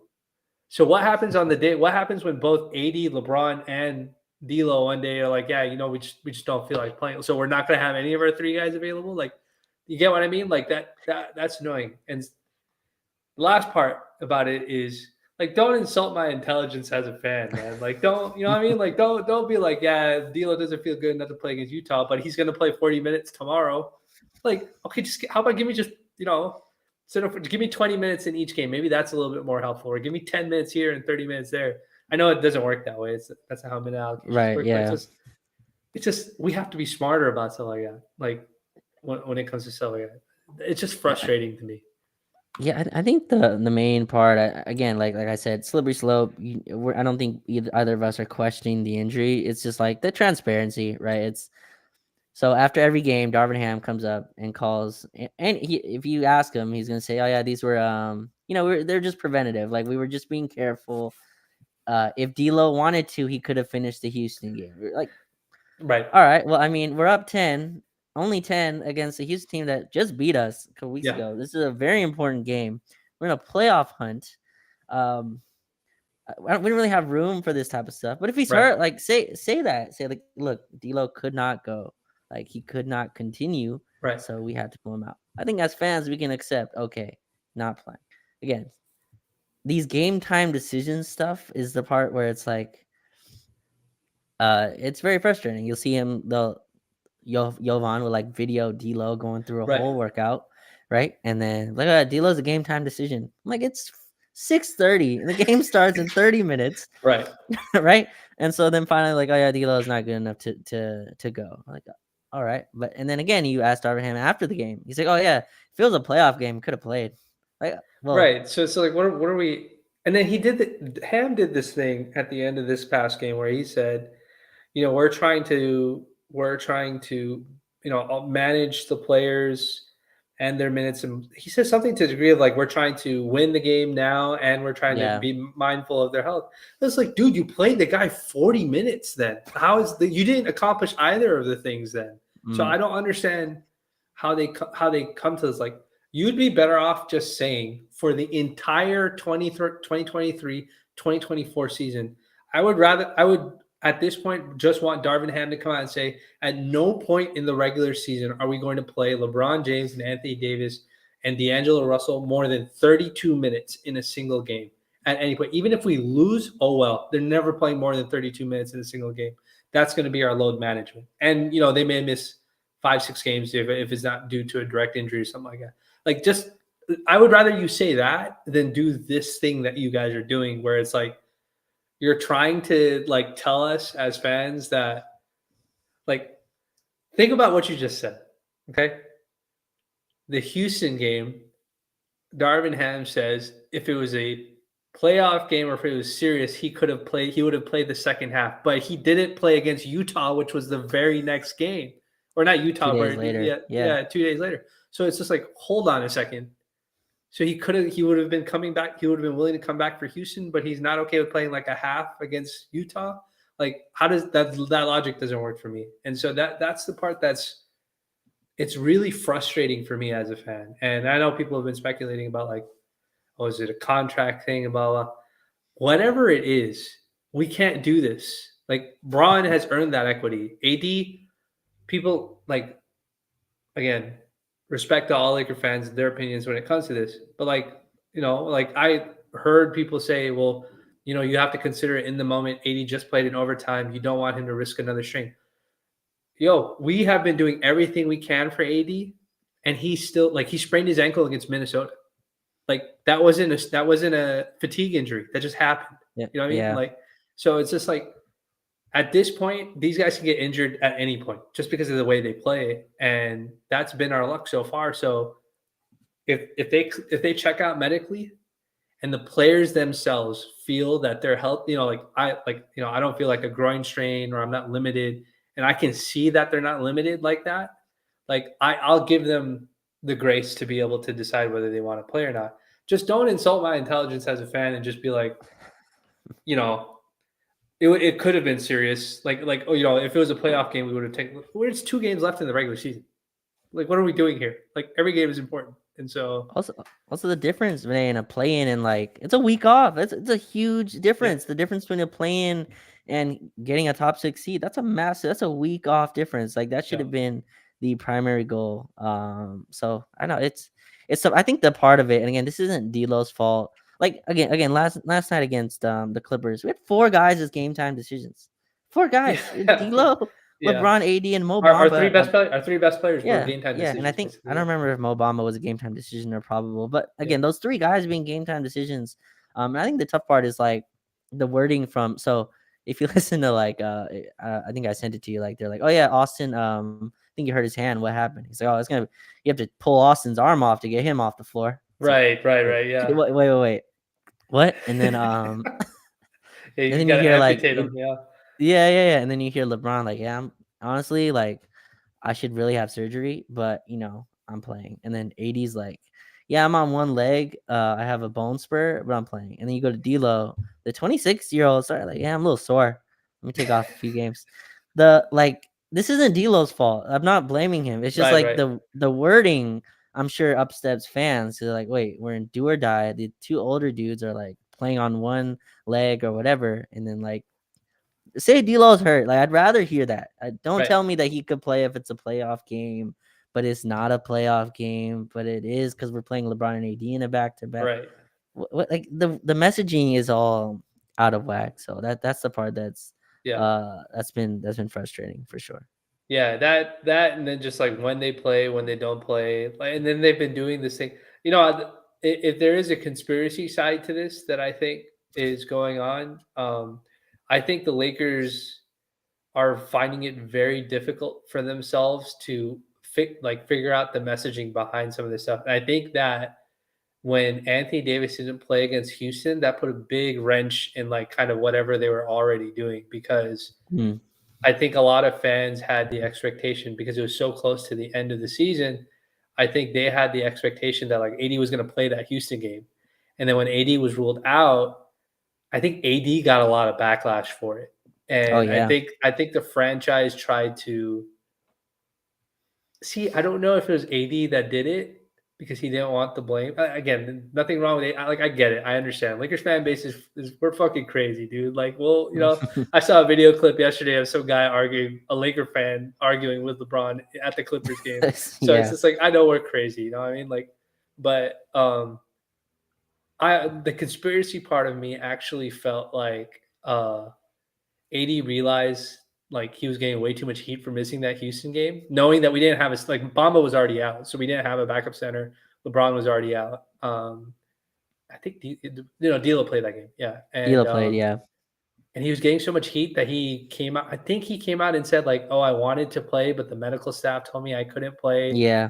And then Yeah. what was it? A week later, he said the medical staff gave him a choice of which back to back he Chris. wants to play. Yeah. Chris Haynes came out and said AD actually Right. got a choice of which one and picked the Clipper game. So Yeah, right. okay. And he picked the Clipper game, which now in hindsight was a terrible choice because winning the Houston game would have been way more helpful. Yeah. Um, and then like ever since that happened, the messaging's been very weird about like the injury stuff that's been coming out from the team, and that's like my conspiracy. Like they don't know what to do now because if AD does get hurt or LeBron or D'Lo gets hurt, like we've already seen the media go and trash Darvin Ham for LeBron's injury. Um, like I think there's a little bit of like a game of chicken here of like, okay, if we're going like the Lakers are saying, if we're going to get blamed for it, then Yeah. this is how we're going to go about doing this. You're never going to be healthy on the injury report, and you're going to be a game time decision for every single game. And then the last thing that we're literally going to do is we're going to go up to you and we're going to say, "AD, do you want to play?" And if you say yes, then you can play. Honestly, I think that's what it is, and Yeah. I think that's the But franchise. imagine that. Imagine that from the coach's perspective, though. Right. Like go into Darvin Ham's perspective and be like, so I don't know if I'm like I don't know my team That's until hard to do. Yeah. I know my team until an hour. And you saw Ty Lue, who I'm sure Ty Lue and Kawhi must have a pretty good relationship. I Yeah. mean, been there a while now. Even Ty Lue, they were like, "Well, why didn't Kawhi play the second half?" And he's like, "Get that question out of my face. Like I don't even want to hear this. I can't even." That's Ty Lue and Kawhi. Yeah. So like in another do or die kind of situation. So I just think of it from the coaching. That's really difficult. I mean, even with D'Lo, like having a like we talked about earlier, the difference between D'Lo and Dennis Schroeder starting line, that's a completely different game plan. It's Yeah. a completely different team. So it must be tough for the coaches as well to kind of do all that. Hopefully, Vinay, all that stuff goes away once we start the playoffs. I mean, you can't say any of this anymore. You can't say, Yeah. yeah, he could have played, but if it was a game 4, no, you can't say it. You can't. You can't do You it can't anymore. say Yeah. it. You can't say any of that. So hopefully, even I think these next 2 games are critical. I mean, being an Yeah. 8 seed or 9 seed is absolutely critical. So Yeah. So I wanted to get to a couple of questions. I think me and you are on the yeah, same, but when it comes to injuries, so it's just frustrating to have to deal with some of this. So I wanted to add AB's question up here. Potential first round matchups. So, we did lose that game to the Clippers. So we're probably going to see, depending on, unless the Warriors decide that they want to tank, which doesn't seem like it's going to be the case. It looks like they're going to win their game because the Kings are putting literally everybody on their injury report tomorrow. yeah, It's probably a good chance that, we win out, or a decent chance that we win out. And, we get this 7th seed and we'll go into the play in.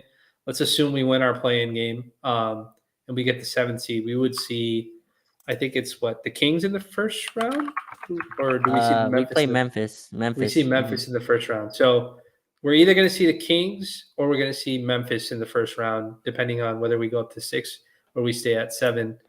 At the very worst, we go to 8, and I mean, the most disastrous situation is we lose both games. That's a completely different thing. Oof. So we either see the 1, 2, or 3 seed, which is Denver, Grizzlies, or the Kings. Yeah. More likely, we see Memphis or Denver. What do you think about, like? Would you try to aim for either matchup? Probably not, right? Like you just take whatever you can get at that point. Well, I guess this is what people wanted, right? So it's a be careful what you wish for thing. Like this is exactly what people wanted, So they didn't want Phoenix. I was kind of on that boat. I kind of got your side as well. So but yeah, like I think we're gonna get either Memphis, Sacramento. I think Denver. I just can't see them losing the first. They lose the first playing game. Like God, that's gonna be a stressful few days. I just don't trust our team in that way. But like, yeah, I think like we're gonna get one of those two. A preference between those two. I mean, I think you would probably rather see Sacramento than Memphis. I think Mhm. Jaws probably and their stability as a core has probably been around a lot longer. They also Mhm. are playoff tested. They have like playoff wounds to where it won't be as much of a first time shine on them. So yeah, I think it's interesting. I think we're gonna have same issues. I think we have point of attack issues guarding.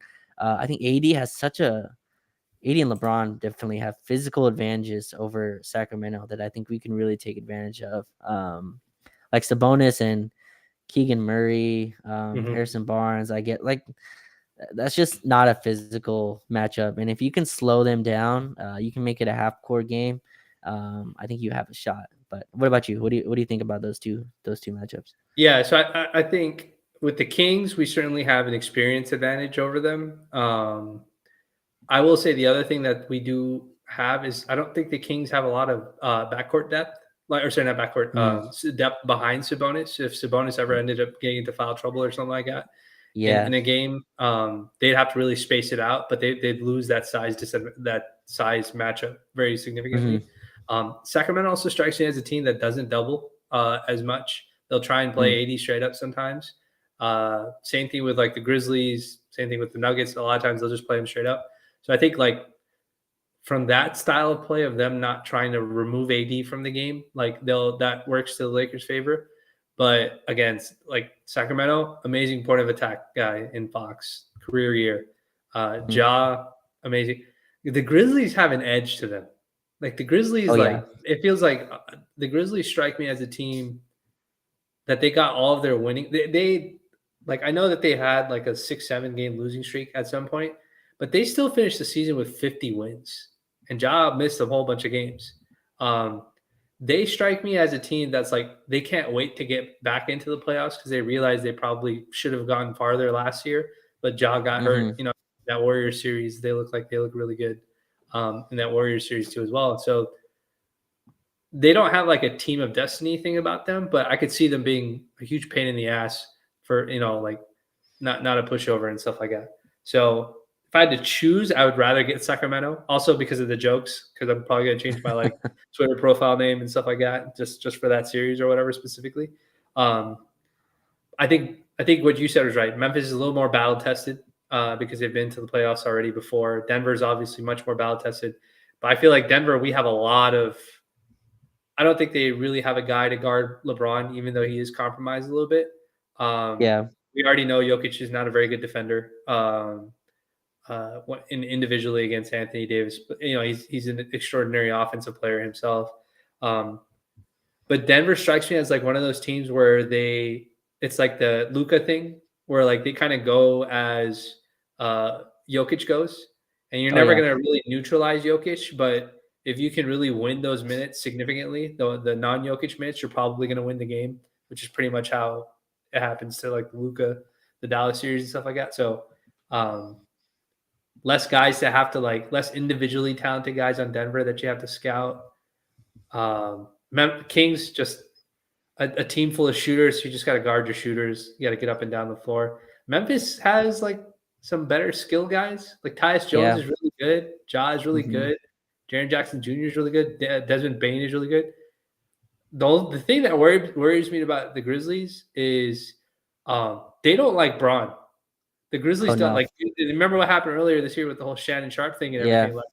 Like that. If we draw them in the first round, like they're going to be like very, very motivated, not to knock us out of the playoffs, but like to embarrass us on the way there. Like they will try and blow us out by 30 every game if they can. And so there's a little bit of like extra stuff to it. So like if we can get the Kings, if somehow we land that 6th spot and we can get the Kings, that'd be amazing. But that Grizzlies series compared to like the Kings and the Nuggets, that one's going to be tough. But again, if we can knock them out, it gets easier, I would say, from there because I think they're a really good team.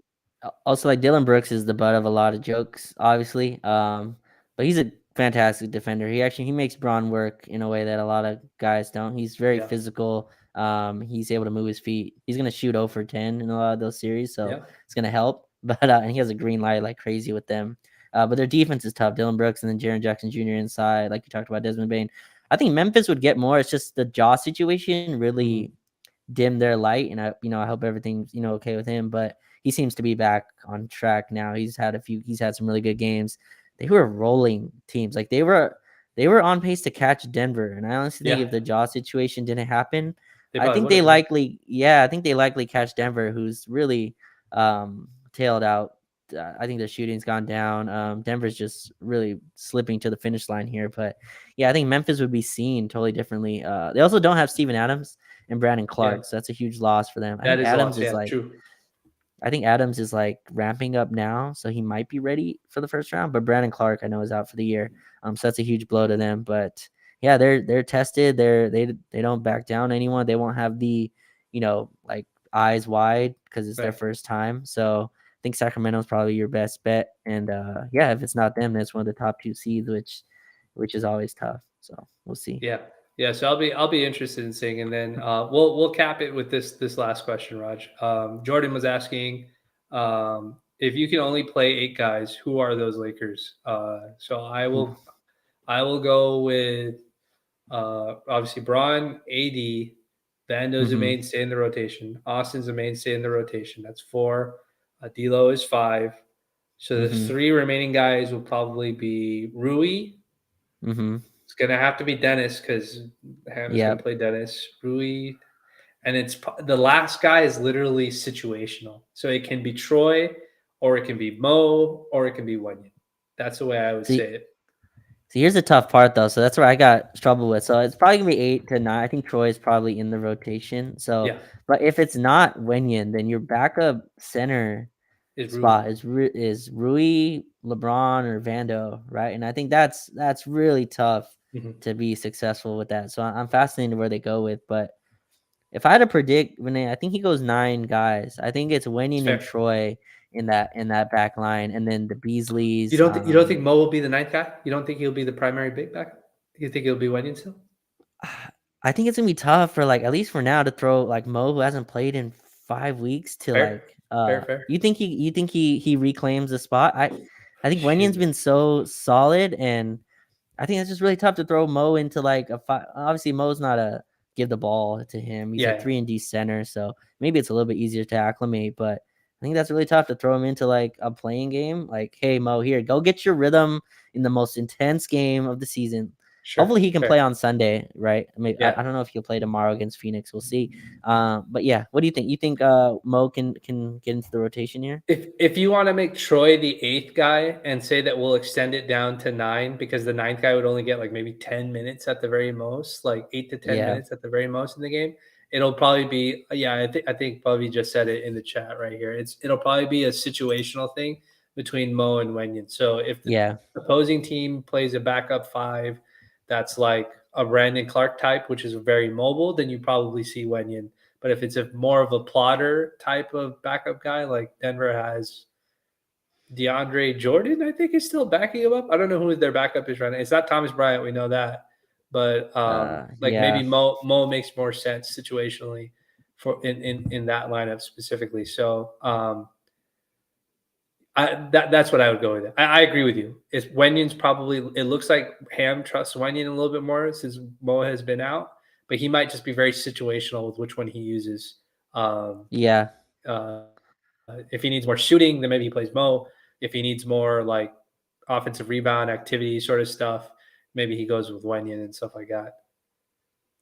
Yeah, I'm interested if he just cuts Beasley out of the rotation. Like I think that's Shoot, I I didn't think even say Beasley. Oh my god, yeah, yeah, I so thought he's. so yeah, so that's what's so interesting here cuz like does he just cut Beasley out? I just yeah, that's already 10. Like that's it's a tough thing. And Oh obviously shit. Lonnie we've Yeah, already thrown he's out of already out. rotation. Yeah, Yeah, yeah, but Beasley I think is fascinating cuz I think they're going to try to like Beasley's a guy he'll probably win you one playoff game, but like the rest are probably tough. So like walking that line to know when it's not Beasley's night, yeah, like that's a tough line to walk for a coach, right? Like yeah. if Beasley's just 0 for 6 and you just lose that game, like that can't happen. So it's a fine line to walk. So I'm interested where he goes with that. That's I don't crazy. know. Do you think he just cuts Beasley out? I can't see that either. I I don't can't think see he'll him cut just. him out. Yeah. So then you have that's 10. Then that's a 10-man rotation. See this, Uh, like literally everything we've talked about so far is like this is literally the issue. It's just like I don't know what lineup combinations this dude is going to run, and yeah, like I couldn't tell you. Like I wish I could tell you. I wish I could tell you like okay, they're going to run Dennis, Troy. Sorry, Dennis, Beasley, Troy, Rui, and like Mo because Mo will protect the rim because those guys aren't the very very best. Because that would make sense to me, but I haven't seen him run that, and so it's just like I don't even know if that's like a. And obviously Mo's been unavailable, but it's like I don't know like if he's going to run that lineup combination. And now with Braun and AD back, he may not run two of those guys. You know, like he may run D'Lo, Dennis, Braun, Rui, and Wenyan for all we know. And I'll just be like, okay, I guess this makes sense. But it's just like it's gonna be so hard to predict. here's the issue. So let's say AD and Braun get their 40 a game, right? 40 minutes a game, playoff level. D'Lo last night played 40. I'm guessing D'Lo's going to be up in 35. Yeah, That leaves you really tight, right, in your forward spot. So to me, what happens, and I hope it doesn't, but I think ruin Vando minutes are going to be really tight They're because gonna you're going to eat each other. You think? eat at each other's minutes. Yeah. And then you can just have a lot of minutes for Dennis because guard minutes are going to open up, right? Because Yeah. all the forward minutes are going to be taken. Right. So I think it's going to be a lot of Dennis. I think Beasley's going to get his shot every game. But I think the wrong move would be to lessen Rui and Vando's minutes. I think that's the wrong decision. I think we should play bigger. I think it should be more size out there. I don't That's think fair. going I like small. that. I don't think Yeah. going small is our route to be successful, but I'm just looking at it like AD's playing center full time now. There's no center really playing with him. Him and Wenyan aren't really playing together anymore. Like that's not really happening. Yeah. Maybe him and Bamba might, but also like if you throw Bamba out there, you have all these new 5-man lineups, all these guys who have to get in a rhythm. I don't know. Bamba didn't play last night. He was probable. Even when the game was out of hand, they didn't even throw him in there to see how he looks. Right.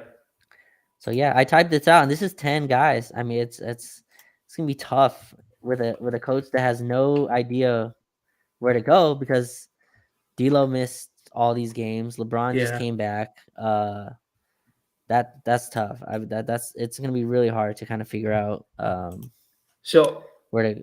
Yeah, yeah, so I was gonna say we know that Dennis has not been shooting well. I told you quietly in the chat that Dennis has actually been playing worse than Russ has played since the shooting wise since the All Star break.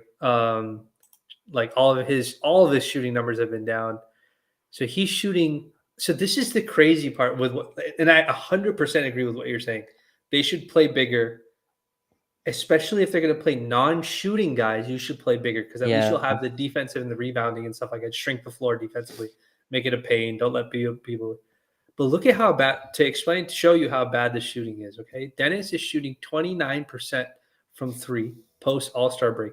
LeBron is shooting 30% from three yeah. since All Star break. I think AD is shooting. I'm telling you right now, AD is shooting. No way Since he the made more than like 5 threes since the All AD, Star yeah, break. probably not even that much volume. AD is shooting. He's only attempting one a game, so it's not really that much. He's shooting 28% from Yeah, three. That means three of the four guys that we're assuming are going to get at least 30 to 35 minutes in the playoffs. At least 30 minutes or 35 minutes, let's say, or more in the playoffs.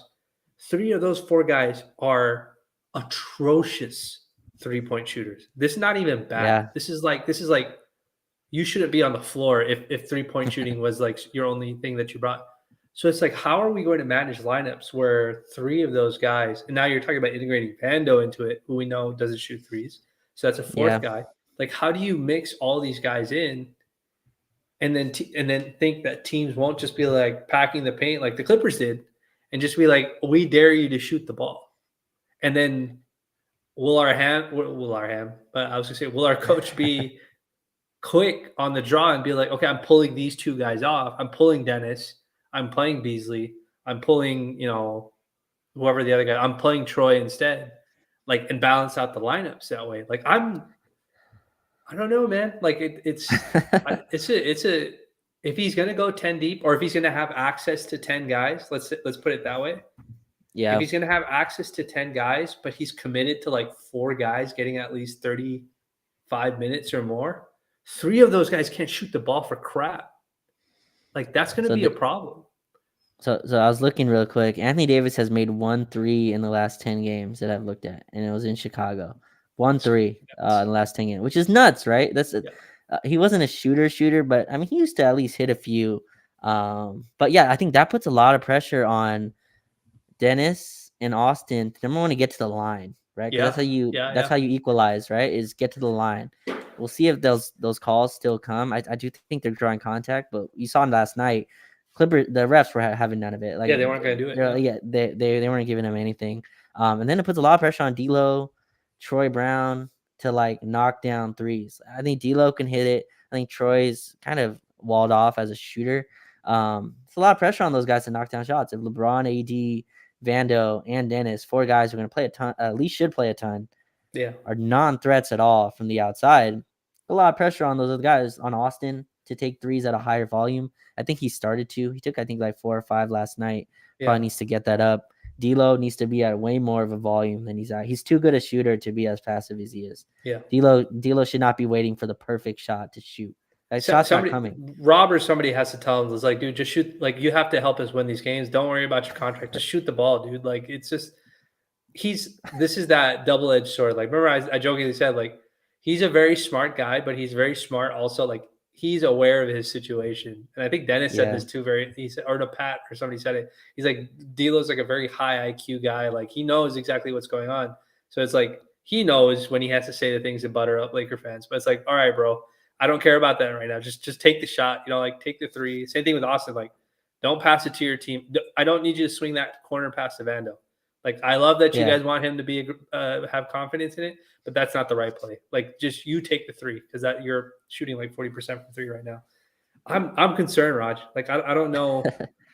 Now that I think about it, like, I'm worried. Yeah. D'Lo's taking 4 threes a game. That's not enough. That's just It's not it's enough. not enough to him. Like, he can get 4 threes in 5 minutes easily. Like, he needs to throw them up, especially with the shooting we have. Yeah, Beasley's gonna get them up. You just have to hope they go in. I again, like with Beasley, I would like the coach to be a little bit more like, hey, let success be your guide on some of those. You don't Yeah. tell that D'Lo's not gonna take a three where if he doesn't think he can, like, if He's he doesn't smart. Yeah. He's yeah, very, yeah, very, it's very, he's shooting 40% from three. That's not by accident. Like, yeah. he's not gunning up shots. So like, yeah, that puts a lot of pressure on them, and that's gonna be interesting. Can you match a Sacramento's offense if your three is not a part of it, and you're That's relying going to on be a and great getting, question. Yeah.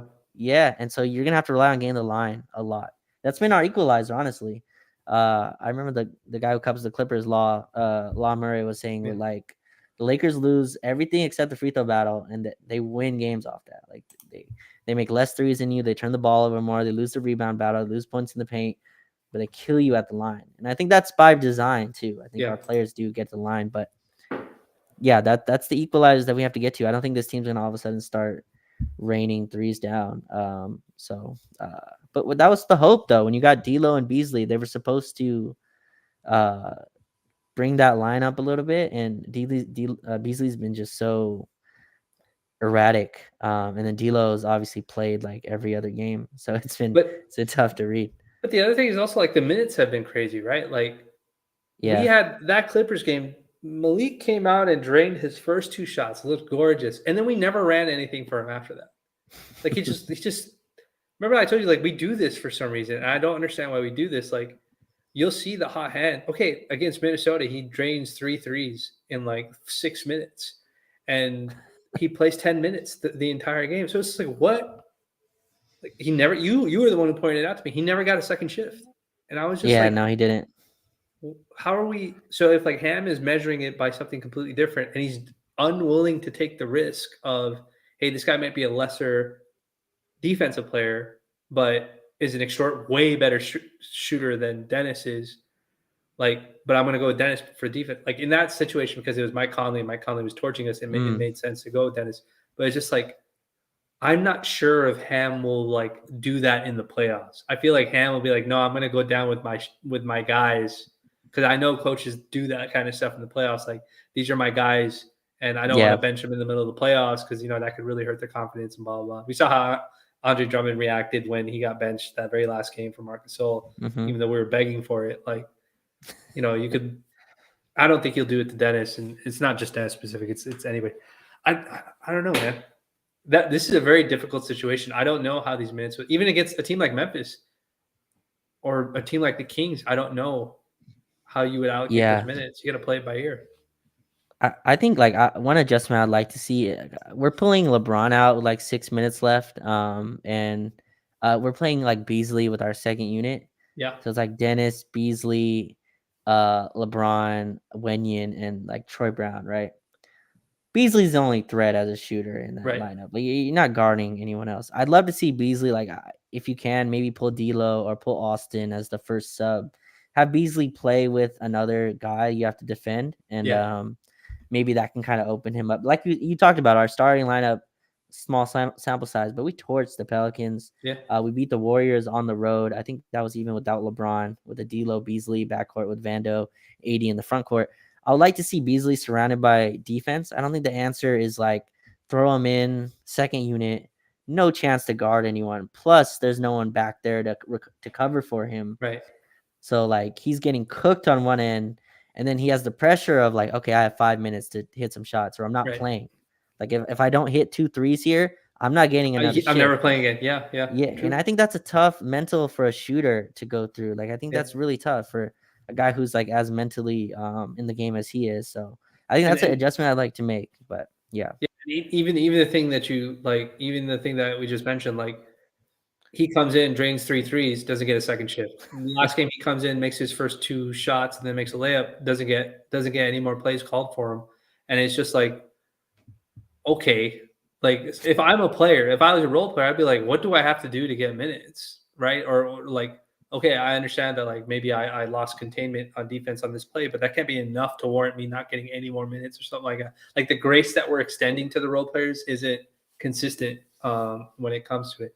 But this is also part of the tactical part that we've talked about. Like if that second unit, which is what it was for the Clippers game, which the Clippers had yeah, already scouted out, if it's going to be LeBron, you get to run the offense, then there's no reason to have Dennis on the floor with him also. You might as right, well play Austin, you might as well play Beasley, you might as well play Rui, and then play the defensive five or whatever it is, and space the floor for LeBron with the single guy that's going to screen for him and let him do what he wants to do. If he turns it over, if he has a bad game, if he's sloppy, that's okay. That's LeBron. Like we'll live with our star playing poorly, and we'll lose the game because of our stars. But to play LeBron and play Dennis and play Wenyan, and like you said, you play Troy Brown, who's not a relocation shooter. He's not a shooting threat in the same. He's not respected the same way Malik is. Teams will just face guard Malik, yeah, and that's the end of it. Like now, Malik, your best shooter, has now been eliminated from the court, and your 3 other guys aren't even shooters. And Troy's not a guy that you're running sets for to begin with. He's just standing in the corner for you. So it's like you have to be more tactical than that and just be like, okay, I need to get this guy out of here. And the solution can't be, oh, it's not working for LeBron, so let me give you to Dennis instead. Like that's if LeBron can't get it done, like yeah. a good chance Dennis is probably not getting it done either, depending on what the situation is. I think our starters miss a guy that gets face guarded too, right? I think our starters miss that. Like they need Yeah, it opens up things that like people just look at Beasley missing the shot, right? And I get that. Like he needs to hit at a higher percentage. right. But I do think like him being defended that way, that's so useful. It Yeah, opens up back cuts. It opens up Vanderbilt to go attack the offensive board because his guy has to show has to show high on the ball screen. Like this is just like other things that it has an impact on that, I don't think Beasley's gonna start. I think that's I out don't of the think he will question. either. Yeah, I think Austin's been so good. I also think Austin and D'Lo are very similar in the way they're like they attack. D'Lo should be more of an off-ball player than he is, but he's yeah. just not. He's not curling off screens and firing. That's just not his game. It's way more deliberate of a ball game, and he's. I was gonna say I'm hoping that it's the injury that's the reason why he's not as aggressive like with it, because when I watched him in Minnesota, he would take some heavily contested threes coming off of screens, and he would make some and he would miss some, but he would never hesitate to take them. But with us, he Yeah, doesn't take them. And again, I don't know if it's the high IQ, so I'm gonna be extra selective because I need to get this next contract and I don't want bad efficiency numbers. But we're trying to win games. Like if you shoot poorly, okay, you shoot poorly, that's fine. But you can't not shoot the ball. That hurts us a yeah. lot more when that's the role that we expect for you. So Yeah, it's interesting. I actually like the D'Lo Austin pairing. I just think with the starters, the skill set is so they overlap a mhm, lot, right? mhm. It's almost turn based. It's D'Lo's turn, it's Austin's turn. It's like Bronze turn. that's where like Beasley can LeBron's turn and Beasley can operate kind of outside of that as like a Mhm. threat when he's on because teams still chase him like crazy. They don't For leave sure. Malik Beasley. Yeah, they're never giving Beasley an open look. His reputation precedes him there. So I'm interested to see what they do. Maybe Beasley starts like a game two. I don't know. I just like I think Austin's gonna continue to start. But I think we've kind of hammered our bench doing that. So I wonder Yeah. if Austin and Braun maybe play a little bit more. Austin and Braun is a much better fit than like Dennis and Braun. It's been and having Troy, it's just so much pressure on Troy to like hit, right? Yeah. They're face guarding Beasley. Dennis is not the catch and shoot threat, and it gives like Troy so much pressure to knock down shots. I think it's just That And puts then us in a the tough fan position. base is on top of it. Like we get Oh very yeah, upset at Beasley and Troy and Lonnie and whoever. We never get out. We love Austin, so we never get mad at them. But like we get super upset at these role players who go 10, 15 possessions without shooting the ball or even looking at the basket when they touch the ball. yeah, And then the few moments that they do get, we're like, oh my God, like, what are you paid to do? It's like this guy's getting 5 shots a game and he doesn't know when those shots are coming because we don't run anything that consistently gets them looks. And, it's tough, man. It's going to be a lot.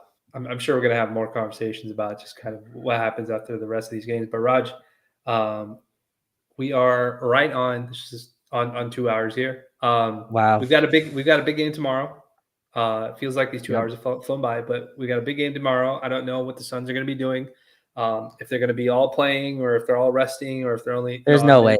minutes. There's no way. There's no way. The second I have a back to back for no stakes, you're gonna play Kevin Durant, Devin Book.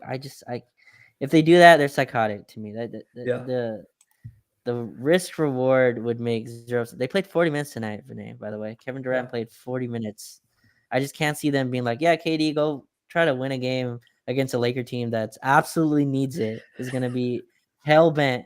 Go play them, and we have zero stakes in it. I can't see it. I can't see it. Katie is a very very petty player, so I could totally see him suiting up for at least like half of the first half, like a minute's restriction, Oh man, and just trying to grind everybody's gears. It'd be genuinely funny. But more power to yeah, him. it's a big game. That's a big game. The Sunday game, our finale is going to be a very big game too as well.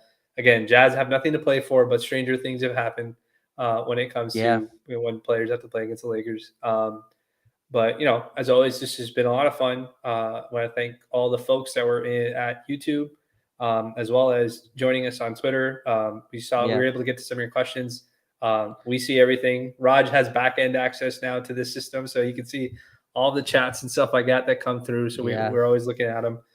We appreciate you guys for joining. Raj, as always, this was a wonderful conversation. Uh, 2 more Laker regular season games, and then we find out what our Yep. playoff fate is going to be, and we'll go from there, man. But as always, I enjoyed it. I hope you have a good evening. Hope everybody has a good evening, and we'll see you on the timeline. We'll see you in the next one. Peace. Peace.